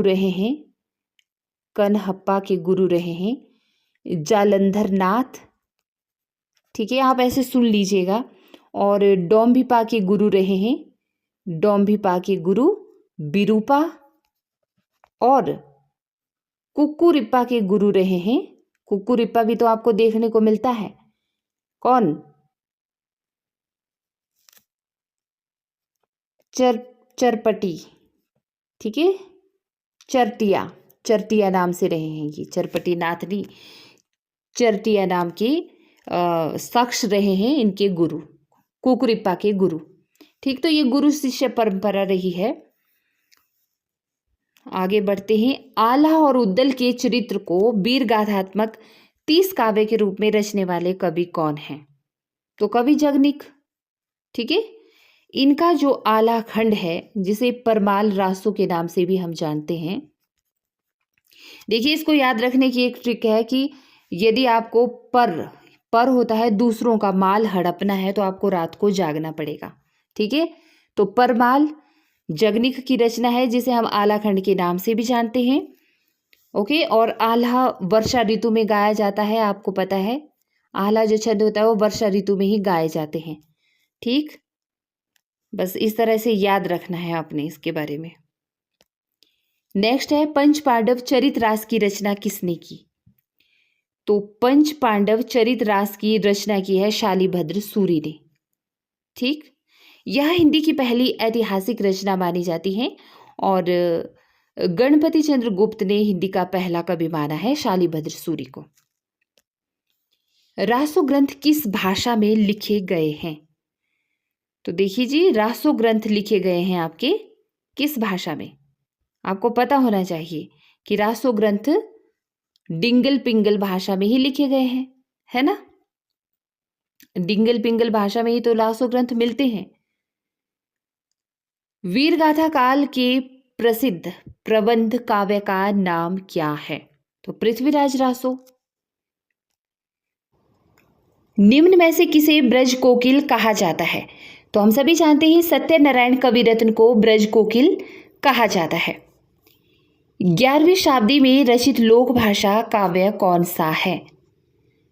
तो 11वीं शताब्दी में रचित जो लोक भाषा काव्य है वह है ढोला मारूरा दूहा। ठीक, यह ढोला मारूरा दूहा किस कवि के द्वारा रचा हुआ है आप मुझे कमेंट बॉक्स में लिखिएगा। ठीक है, आपने सुना होगा कवि कल्लोल के बारे में कि कवि कल्लोल की रचना है ढोला मारूरा दूहा। ठीक, लेकिन साथ ही आपने यह भी सुना होगा कि यह कुशल लाभ की भी तो रचना है, कुशल लाभ की रचना। ठीक है, तो बताना है कमेंट बॉक्स में कि ढोला मारूरा दूहा कल्लोल ने इसमें कितनी चौपाइयाँ जोड़ी हैं और कुशल लाभ ने कितनी चौपाइयाँ जोड़ी। दोनों की रचना है यह, एक्चुअल में 11वीं शताब्दी की रचना है जो लोक भाषा काव्य में रची हुई बड़ी ही प्रसिद्ध रचना है। ठीक, चलिए आगे बढ़ते हैं। गोरखनाथ के गुरु का नाम बताना है। तो गोरखनाथ के गुरु रहे हैं मत्स्येंद्र नाथ। ठीक है, मत्स्येंद्र नाथ जी। उक्ति व्यक्ति प्रकरण यह ग्रंथ किसका है? उक्ति व्यक्ति प्रकरण दामोदर शर्मा का है ना। लेकिन यहाँ पर बताना है कि यह कैसा ग्रंथ है। तो यह एक व्याकरणिक ग्रंथ है। इसमें बनारस की संस्कृति आपको देखने में मिलेगी, बनारस की संस्कृति। ठीक है, प्राकृत पेंगलम के संकलनकर्ता कौन हैं? तो वंशीधर ने प्राकृत पेंगलम को संकलित किया है। ठीक, और अगर मैं कहूँ कि इसके रचयिता तो वंशीधर हैं, लेकिन इसकी जो टीका लिखी वह वंशीधर ने लिखी और इसका संकलन किया लक्ष्मीधर ने। ठीक है, लक्ष्मीधर ने संकलन किया इसका और इसकी टीका लिखी वंशीधर ने। इस तरह से अगर संकलन करता पूछा है ना तो वह होगा आपका लक्ष्मीधर। ठीक, क्योंकि इन्होंने ही संकलित किया है और वंशीधर ने टीका लिखी है। गुरु गोरखनाथ को हिंदी के किस विशेष रूप का कवि स्वीकार किया जाता है? तो पुरानी हिंदी के कवि के तौर पर इनको स्वीकार किया जाता है। 13वीं शताब्दी के आसपास गोरखनाथ और इनके गुरु मत्स्येंद्र नाथ जी रहे हैं, अभी हमने बात की।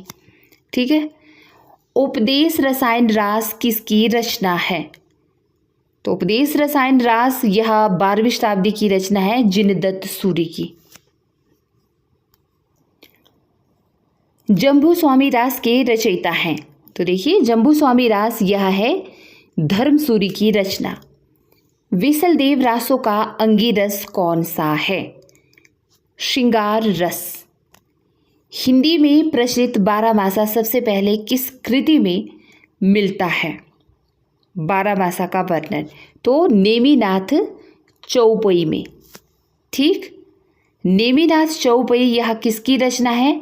आप मुझे कमेंट बॉक्स में लिखकर बताइएगा। ये वेरी वेरी इंपॉर्टेंट प्रश्न है कि हिंदी में प्रचलित 12 मासा का सबसे पहले वर्णन हमें देखने को मिलता है नेमिनाथ चौपई में और विसलदेव रासों में भी मिलता है। ठीक, निम्नलिखित में से कौन सी विशेषता लोक साहित्य में नहीं होती? इसमें शास्त्रीयता नहीं होती, बाकी मौखिक तो होता ही है, परंपरा में प्रचलित भी रहता है, सहजता और स्वाभाविकता भी होती है इसमें, लेकिन शास्त्रीयता का गुण लौकिक साहित्य में नहीं पाया जाता। जयदेव के गीत गोविंद का विशेष प्रभाव किस कवि पर माना जाता है? जयदेव के गीत गोविंद का विशेष प्रभाव माना जाता है विद्यापति पर। गौड़ बहो के लेखक कौन हैं? ये प्राकृत कवि वाग्वती की रचना है। ठीक है, वाग्वती राज की रचना है गौड़ बहो और यह एक ऐतिहासिक रचना है जिसमें कन्नौज के राजा यशोवर्मन का चरित्र अंकन किया गया है।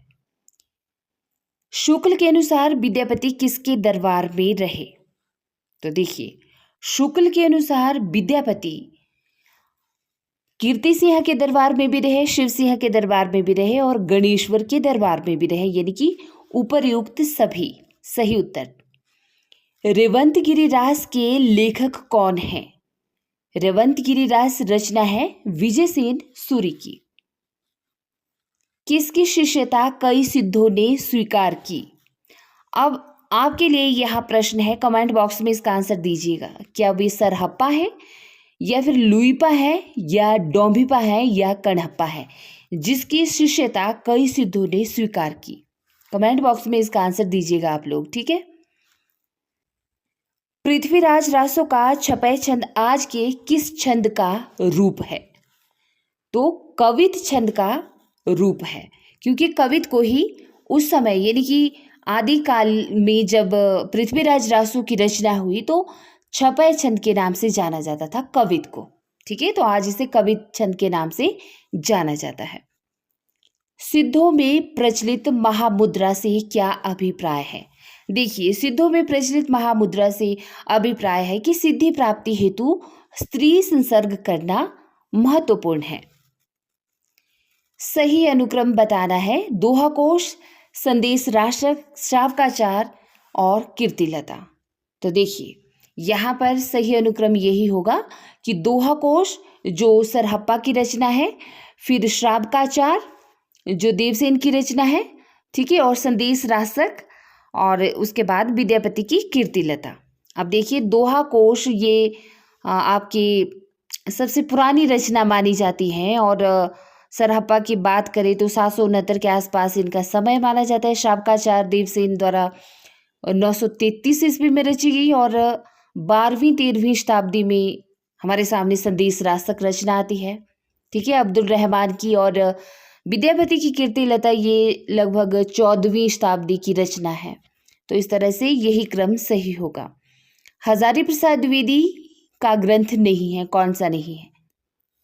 तो देखिए, हिंदी साहित्य की भूमिका भी हजारी प्रसाद द्विवेदी जी ने लिखा, हिंदी भाषा का उद्भव भी और विकास भी लिखा इन्होंने, ठीक है। हिंदी साहित्य का आदिकाल भी लिखा, लेकिन हिंदी साहित्य उद्भव और विकास यह रचना उदय नारायण तिवारी जी की है, हजारी प्रसाद द्विवेदी जी की नहीं है। इसीलिए सही विकल्प यही होगा। हिंदी साहित्य का अतीत के लेखक कौन हैं? तो देखिए, हिंदी साहित्य के अतीत के लेखक, यह रचना है विश्वनाथ प्रसाद मिश्र जी की, ठीक है, विकल्प सी सही उत्तर। जैन कवि पुष्पदंत पहले किस संप्रदाय के अनुयायी थे? तो पुष्पदंत की बात करें तो ये पहले शैव संप्रदाय में दीक्षित हुए, फिर बाद में ये कहा जाता है कि जैन संप्रदाय में दीक्षित हो गए, यह इन्होंने जैन संप्रदाय को अपना लिया। तो ये पुष्पदंत थे पहले शैव संप्रदाय में, ठीक है, शैव संप्रदाय में। आदिकाल को शून्यकाल किसने कहा है? आदिकाल को शून्यकाल कहा है गणपति चंद्र गुप्त जी ने, ठीक। फागु काव्य है, फागु किस तरह का काव्य है बताना है। तो देखिए, फागु काव्य बसंत ऋतु में गाया जाने वाला एक काव्य है, यह रचा जाने वाला काव्य है, और बसंत विलास जैसी रचना फागु काव्य, उसमें बहुत अच्छे से उसका श्रृंगारिक वर्णन हमें देखने को मिलता है। और बसंत विलास की मैं अगर बात करूं, ठीक है, इस रचना की, जो कि एक फागु काव्य है, तो लगभग 84 छंदों में रचित यह एक श्रृंगारिक रचना है, ठीक है, 84 छंदों में रची हुई एक श्रृंगारिक रचना है। हिंदी के विधेयवादी साहित्य इतिहास के आदिम प्रवर्तक शुक्ल जी नहीं ग्रियर्सन हैं, यह कथन किसका है? तो यह कथन है नलिन बिलोचन शर्मा जी का। बुलहर पृथ्वीराज रासो को क्या मानते हैं? प्रामाणिक मानते हैं। बुलहर एक विद्वान है, आलोचक हैं। तो पृथ्वीराज रासो के संबंध में अक्सर इस तरह के मतभेद पाए जाते हैं इसकी ऐतिहासिकता के संबंध में। तो जो बुलहर हैं वो इसे क्या मानते हैं? प्रामाणिक, अर्धप्रामाणिक, अप्रामाणिक या फिर मुक्तक? तो बुलहर मानते हैं इसे अप्रामाणिक रचना पृथ्वीराज रासो को। गारसा दत्तासी ने अपने ग्रंथ में सर्वप्रथम किस कवि को रखा है? तो देखिए जी, गारसा दत्तासी जी ने अंग्रेजी वर्णमाला के अनुसार कवि बताए हैं, तो इन्होंने अंगद को पहले क्रम में रखा है, पहले नंबर पर, ठीक है, कवि अंगद को। और गारसा दत्तासी का जो ग्रंथ है इस्तवार द लाल लित्री उत्तरेंदु हिंदुस्तानी, आप सभी जानते हैं। और इसके अलावा अमीर खुसरो और जो अकरम फैज़ है उनको मिश्र बंधुओं ने पहले नंबर पर रखा है। लेकिन यदि पूछा जाए घासीदास ने तो इन्होंने कवि अंगद को रखा है। वीर गीत परंपरा का प्राचीनतम ग्रंथ कौन सा है? वीर गीत परंपरा का तो ये तो विसल रासो है ना। और आपको पता ही होगा कि विसल रासो एक गेय काव्य है, नरपति नाहला द्वारा रचा हुआ, और इसकी जो प्रसिद्ध नायिका है उसका नाम है राजमती। पूछा भी जाता है, ठीक है, राजमती है ना। दोबारा से लिख देती हूं, गेय काव्य है यह। हिंदी में रास परंपरा की प्रथम कृति कौन सी है? तो देखिए, हिंदी में रास परंपरा की पहली कृति मानी जाती है भरतेश्वर बाहुबली रास। भरतेश्वर बाहुबली रास किसकी रचना है? कमेंट बॉक्स में बताइएगा। जैन परंपरा में या अपभ्रंश परंपरा में रास परंपरा की प्रथम कृति कौन सी है? देखिए, दो तरह से यह प्रश्न पूछा गया है, जैन परंपरा में या फिर अपभ्रंश परंपरा में, ठीक है। तो इसका क्या उत्तर होगा? उपदेश रसायन रास, विकल्प बी सही उत्तर होगा। जैन परंपरा और अपभ्रंश यह दोनों इस परंपरा में यही रचना जो है रास परंपरा की प्रथम कृति मानी जाती है। वास्तुकलात्मक सौंदर्य किस रास काव्य परंपरा में अभिव्यक्त हुआ है? तो रेवंत गिरिरास रचना में, ठीक है।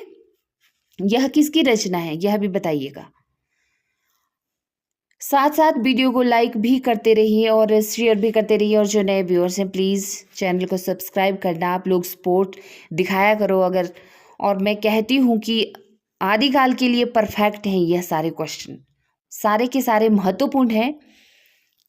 नेक्स्ट प्रश्न देखिए, केवल अतीत ही वर्तमान को प्रभावित नहीं करता, वर्तमान भी अतीत को प्रभावित करता है। यह कहना या यह कथन किस विद्वान का है? तो यह कहना रहा है इलियट का, ठीक है। टीएस इलियट ने यह कहा था कि अतीत ही वर्तमान को प्रभावित नहीं करता बल्कि वर्तमान भी अतीत को प्रभावित करता है। गोरखनाथ अपने युग के सबसे महान धर्म के नेता थे, यह कथन किसका था? तो गोरखनाथ को सबसे बड़ा नेता बताया है हजारी प्रसाद द्विवेदी जी ने, ठीक है। विकल्प ए सही उत्तर होगा। 8वीं शताब्दी के कवि नहीं हैं, सरहप्पा, शबरप्पा, हेमचंद्र या स्वयंभू। तो देखिए, हेमचंद्र 8वीं शताब्दी के कवि नहीं हैं, क्योंकि हेमचंद्र 1088 के आसपास इनका जन्म माना जाता है, 1088 के आसपास, ठीक है। इसीलिए यह 8वीं सदी के कवि नहीं हैं। आगे बढ़ेंगे और फटाफट से प्रश्नों को सॉल्व करेंगे, ज़्यादा एक्सप्लेनेशन नहीं करेंगे अब, क्योंकि काफ़ी लंबी ना हो जाए। देश भाषा में लिखी प्रथम रचना विद्यापति की पदावली है, अतः हिंदी का प्रथम कवि विद्यापति को ही माना जाना चाहिए। यह कथन किस कवि का है? तो हम सभी जानते हैं डॉक्टर बचन सिंह का यह कथन रहा है विद्यापति के संबंध में। हिंदू समाज में नीची से नीची समझी जाने वाली जाति भी अपने से नीची एक और जाति ढूंढ ही लेती है, यह प्रसिद्ध कथन रहा है हजारी प्रसाद द्विवेदी जी का। उक्ति व्यक्ति प्रकरण किस प्रकार की रचना है? तो देखिए, यह एक व्याकरण ग्रंथ है, उक्ति व्यक्ति प्रकरण। और किसका ग्रंथ है यह? कमेंट बॉक्स में बताइएगा। 35 छंदों का लघु खंड काव्य कौन सा है? जो 35 छंदों में रचा हुआ लघु खंड काव्य है उसका नाम है चंदन वाला रास। यह कवि आसगु द्वारा रचा हुआ रासो ग्रंथ है, ठीक है, आसगु, ठीक। अबहट शब्द का सर्वप्रथम प्रयोग कहाँ मिलता है? तो अबहट का सर्वप्रथम प्रयोग मिलता है हमें वर्ण रत्नाकर रचना में। सिद्धों में सर्वश्रेष्ठ विद्वान कौन थे या कौन माने जाते हैं? तो जाहिर सी बात है कन्हप्पा माने जाते हैं, ठीक है। सिद्धों में सर्वश्रेष्ठ विद्वान थे कन्हप्पा। और यदि पूछा जाए कि सिद्धों में सबसे पहला स्थान किसका है, तब आएंगे आपके लुइपा, ठीक। सर्वश्रेष्ठ कन्हप्पा और प्रथम स्थान लुइपा का है। शिव सिंह की वीरता और उदारता का चित्रण करने वाली रचना कौन सी है? तो कीर्ति पताका। कीर्ति पताका को जब आप पढ़ेंगे, विद्यापति की रचना है, अबहट में लिखी हुई, तो इसमें आप राजा शिव सिंह की वीरता का और उदारता का चित्रण पाएंगे।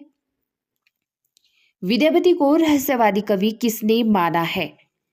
तो देखिए, नगेंद्रनाथ गुप्त ने विद्यापति को रहस्यवादी कवि माना है। ठीक। और वैसे भी आप कुछ ट्रिक के माध्यम से याद रख सकते हैं कि विद्यापति को रहस्यवादी कवि किसने माना, राइट। विद्यापति को कृष्ण भक्त कवि किसने माना, विद्यापति को श्रृंगारी कवि किसने माना। तो इस तरह से बहुत सारी ट्रिक्स के जरिए भी आप याद रख सकते हैं और इस तरह विद्यापति के संबंध में तो काफ़ी प्रश्न बनते हैं। तो रहस्यवादी माना इन्हें नगेंद्रनाथ गुप्त ने, ठीक है। और वैसे भी आप याद रख सकते हैं कि जो रहस्य होता है ना वह गुप्त ही होता है। ठीक।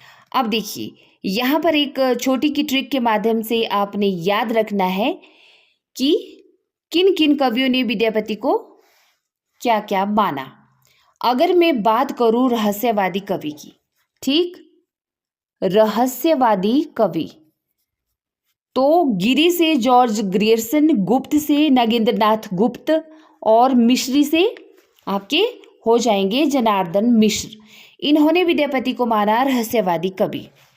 दूसरी ट्रिक है ब्रज के श्याम के भक्त हजार, यानी कि बाबू ब्रजनंदन सहाय, ठीक है, और श्याम सुंदर दास और हजारी प्रसाद द्विवेदी हजार से। इन्होंने माना विद्यापति को भक्त कवि। क्या माना? भक्त कवि।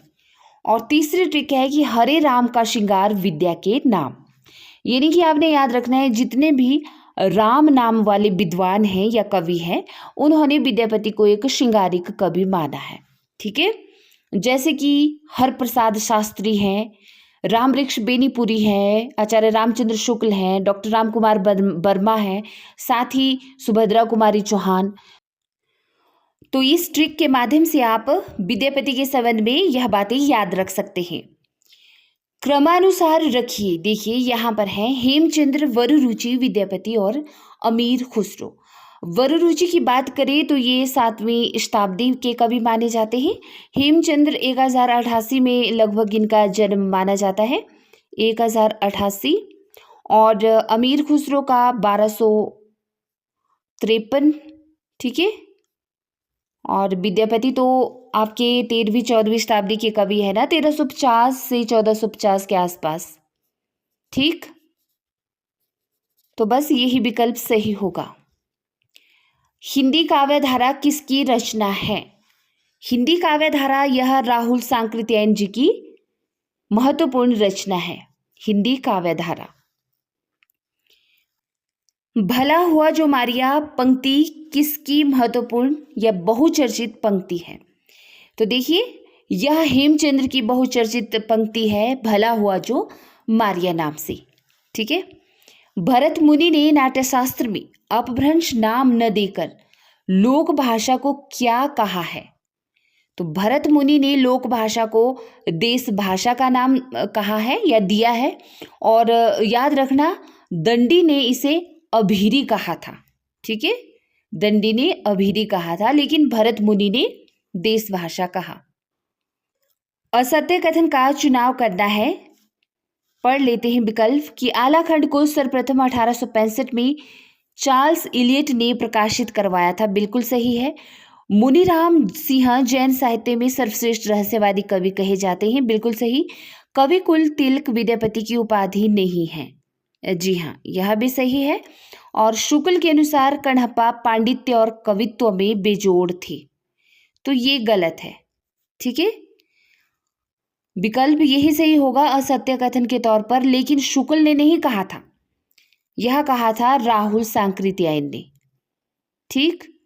राहुल सांकृत्यायन ने कहा था कि कण्हप्पा पांडित्य और कवित्व में बेजोड़ थे। आदिकाल को अत्यधिक विरोधों और व्याघातों का काल किसने कहा है? तो आदिकाल के संबंध में हजारी प्रसाद द्विवेदी जी का यह मत रहा है। हिंदी में नक्शिक परंपरा का आरंभ किस रचना से माना जाता है? तो आप सभी अच्छे से जानते हैं, राउलवेल रचना से माना जाता है हिंदी में नक्शिक वर्ण परंपरा का आरंभ। नाथों में रसायनी किसे कहा गया है? किसे कहा गया है रसायनी नाथों में? नागार्जुन को। किस ग्रंथ में 5000 कवियों का विवरण है? तो 5000 कवियों का विवरण मिलता है हमें मिश्रबंधुओं की पुस्तक मिश्रबंधु विनोद में। ठीक, मिश्रबंधु विनोद में। इसके अलावा शिवसिंह सरोज की बात की जाए, ठीक, तो इसमें लगभग हमें 838 या यूं कह सकते हैं कि 1000 के आसपास की संख्या में कवियों का वर्णन मिलता है। और जो हिंदी साहित्य का इतिहास है इसमें शुगल जी ने 1000 कवियों का विवरण किया है। ठीक है, 1000 कवियों का। और the modern vernacular literature of Hindustan इसमें 952, ठीक है, 952 कवियों का वर्णन हमें देखने को मिलता है। अपभ्रंश की कड़वक वध रचना कौन सी है? तो पौमचर्यु को माना जाता है, कड़वक शैली में लिखी हुई रचना। मिलिंद पन्हो किसकी रचना है? तो देखिए एक नागसेन नाम के विद्वान हुए हैं जिनकी यह महत्वपूर्ण रचना मानी जाती है, मिलिंद पन्हो। ठीक है, तो आपने याद रखना है इसके बारे में कि यह किसकी रचना है। नागसेन नामक एक बौद्ध ग्रंथ है यह, और बौद्ध धर्म से संबंधित प्रश्नों को ही इसमें रखा गया है। ठीक है, यानी कि जो बौद्ध धर्म से संबंधित प्रश्न है उनका उत्तर किस तरह से दिया गया है, प्रश्नोत्तर संबंधी यह बौद्ध ग्रंथ है, नागसेन द्वारा रचा हुआ। ठीक, मिलिंद पन्हो महत्वपूर्ण कृति है यह। प्रशस्ति मूलक मुक्तक काव्य कौन सा है? तो एक प्रशस्ति मूलक मुक्तक काव्य माना जाता है, आपको पता होना चाहिए, प्राकृत पैंगलम को। अमीर खुसरो को अवधी का प्रथम कवि किसने माना? अमीर खुसरो को अवधी का प्रथम कवि माना रामकुमार वर्मा जी ने। बुद्धिरासो किसका काव्य ग्रंथ है? तो बुद्धिरासो किसका काव्य ग्रंथ है यह तो आप मुझे बताएंगे, लेकिन यह किस तरह का काव्य है? वीर काव्य है, प्रेम काव्य है, महाकाव्य है या चरित काव्य है? तो देखिए बुद्धिरासो एक तरह का प्रेम काव्य है। सिद्ध कवियों की प्रतीकात्मक भाषा को क्या कहा जाता है? तो सिद्ध कवियों की प्रतीकात्मक भाषा को खिचड़ी या फिर यूं कहे कि सद्धुकड़ी कहा जाता है। ठीक, आदिकाल में चरित काव्य सर्वाधिक किस साहित्य में रचे गए हैं? तो चरित काव्य तो हमें ज्यादातर जैन साहित्य में ही देखने को मिलते हैं। 63 श्लाका पुरुषों के जीवन का वर्णन किस रचना में मिलता है? तो महापुराण ऐसी रचना है जिसमें लगभग 63 श्लाका पुरुषों की जीवनी का वर्णन हमें देखने को मिलता है। अवधूत मत किसे कहते हैं? देखिए अवधूत मत नाथ संप्रदाय में ही पाया गया था। ठीक है, इसलिए हम यहाँ पर कहेंगे कि नाथ संप्रदाय को ही अवधूत मत भी कहा जाता है। हिंदी की प्रथम रचना शावकाचार के रचयिता कौन है? तो हम सभी अच्छे से जानते हैं, देवसेन की रचना है शावकाचार। चर्यापद के रचयिता कौन माने जाते हैं?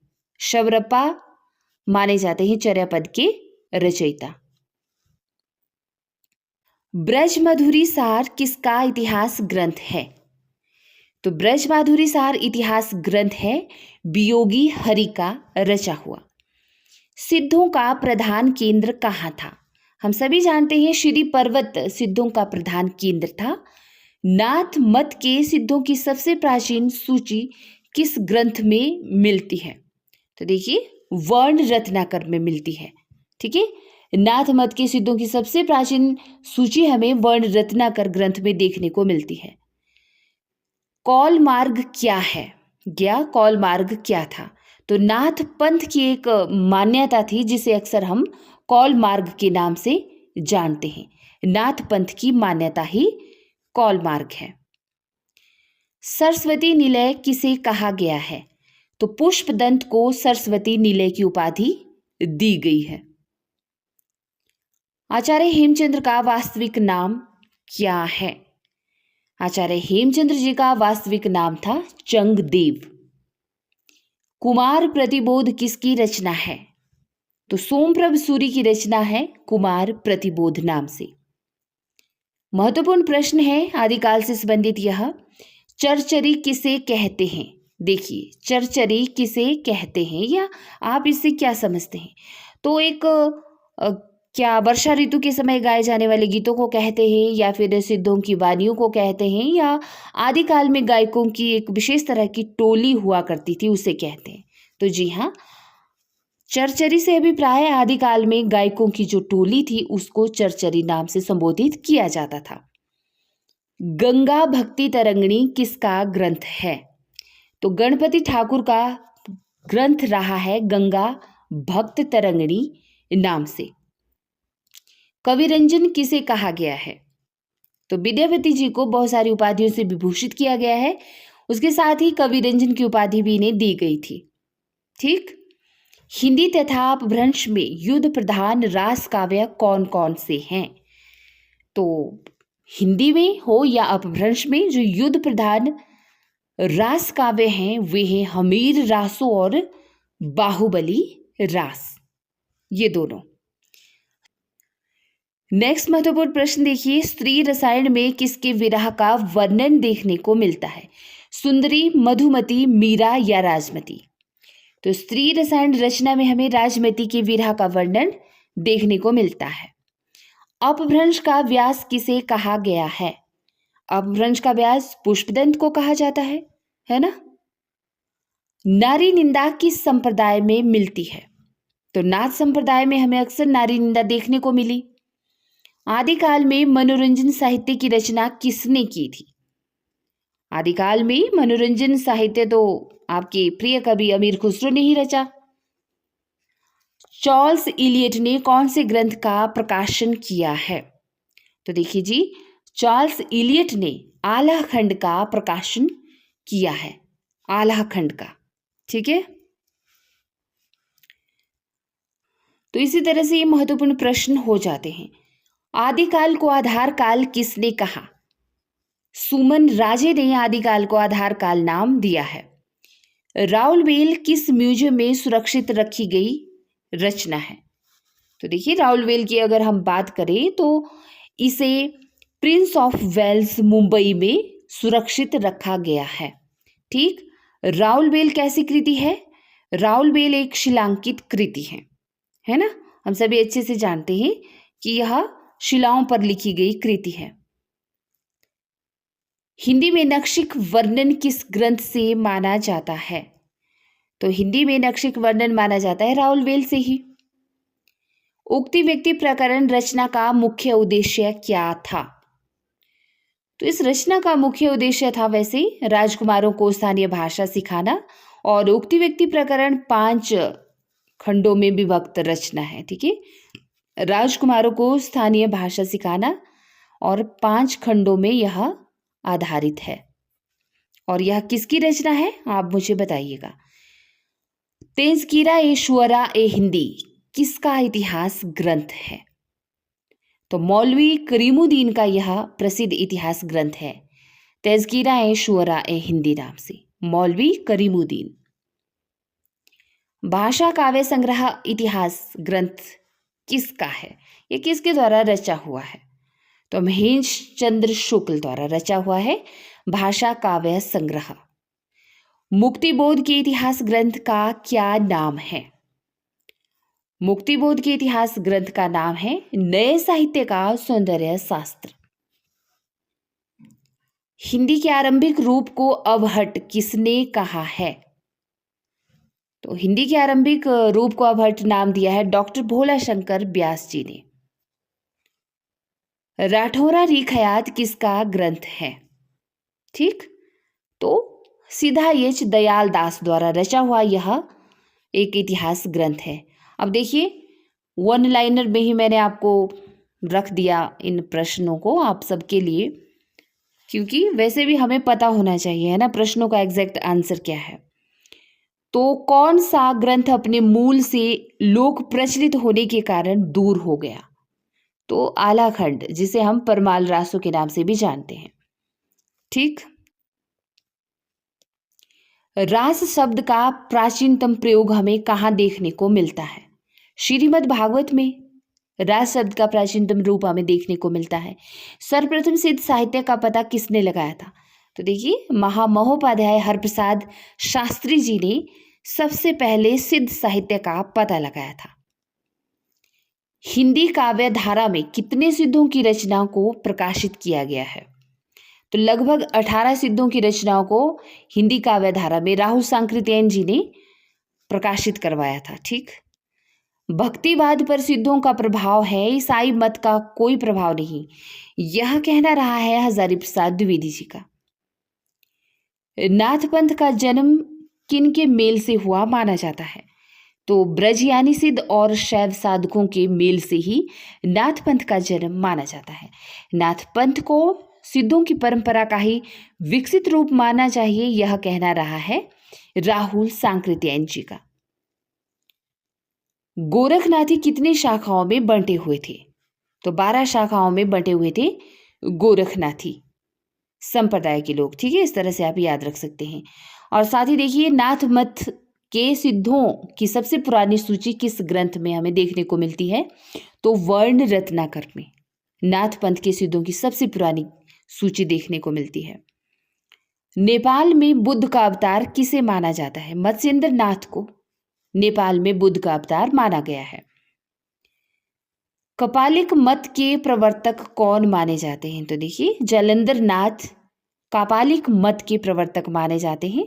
और हठ योग में ह और ठ का शाब्दिक अर्थ क्या है? तो ह का अर्थ है सूर्य और ठ का अर्थ है चंद्र। तो हठ योग किस संप्रदाय से संबंधित रहा है? नाथ संप्रदाय से या फिर बौद्ध संप्रदाय से? आप मुझे कमेंट बॉक्स में बताइएगा। छंदस चूड़ामणि किसे कहा जाता है? तो छंदस चूड़ामणि कहा जाता है स्वयंभू को। जैनी रामायण किसे कहा जाता है? तो देखिए, स्वयंभू की रचना जो है पौम चर्यू, इसे जैनी रामायण भी कहा जाता है। ठीक, नेक्स्ट प्रश्न देखिए, बृहद नय चक्र किस ग्रंथ को कहते हैं? तो बृहद नय चक्र किस ग्रंथ को कहते हैं? द्रव्य स्वभाव प्रकाश को। पद शैली का प्रवर्तक किसे माना गया है? तो पद शैली का प्रवर्तक माना गया है विद्यापति जी को। और कीर्तिलता पुस्तक में किस शैली का प्रयोग हुआ है? तो देखिए, अपभ्रंश की जो पदड़िया बंद शैली है उसी का प्रयोग किया गया है कीर्तिलता में। ठीक है, और आप सभी को पता है यह विद्यापति जी की ही रचना है। तो ये थे आदिकाल से संबंधित महत्वपूर्ण प्रश्न। और अगर इन प्रश्नों को आप सबने अच्छे से रट लिया या आप समझ गए तो इसके अलावा आपको कुछ भी पढ़ने की ज़रूरत नहीं है। बने रहिए मेरे साथ, ऐसे ही नेक्स्ट काल की कड़ी लेकर यानी कि महामैराथन लेकर मैं आपके सामने जल्द ही प्रस्तुत होंगी। तब तक वीडियो को अपना प्यार दीजिए, शेयर कीजिए और कमेंट बॉक्स के जरिए भी अपनी राय जरूर देना कि आपको यह प्रश्न कैसे लगे। यह प्रश्न हिंदी साहित्य से संबंधित तमाम सभी राज्य स्तरीय, जिला स्तरीय जो भी आपकी परीक्षाएं हैं, ये सबके लिए बहुत ही उपयोगी प्रश्न है। ठीक, TGT, PGT, NET, JRF, everything. तो बने रहिए मेरे साथ, मिलती हूँ नेक्स्ट कड़ी में। नमस्कार।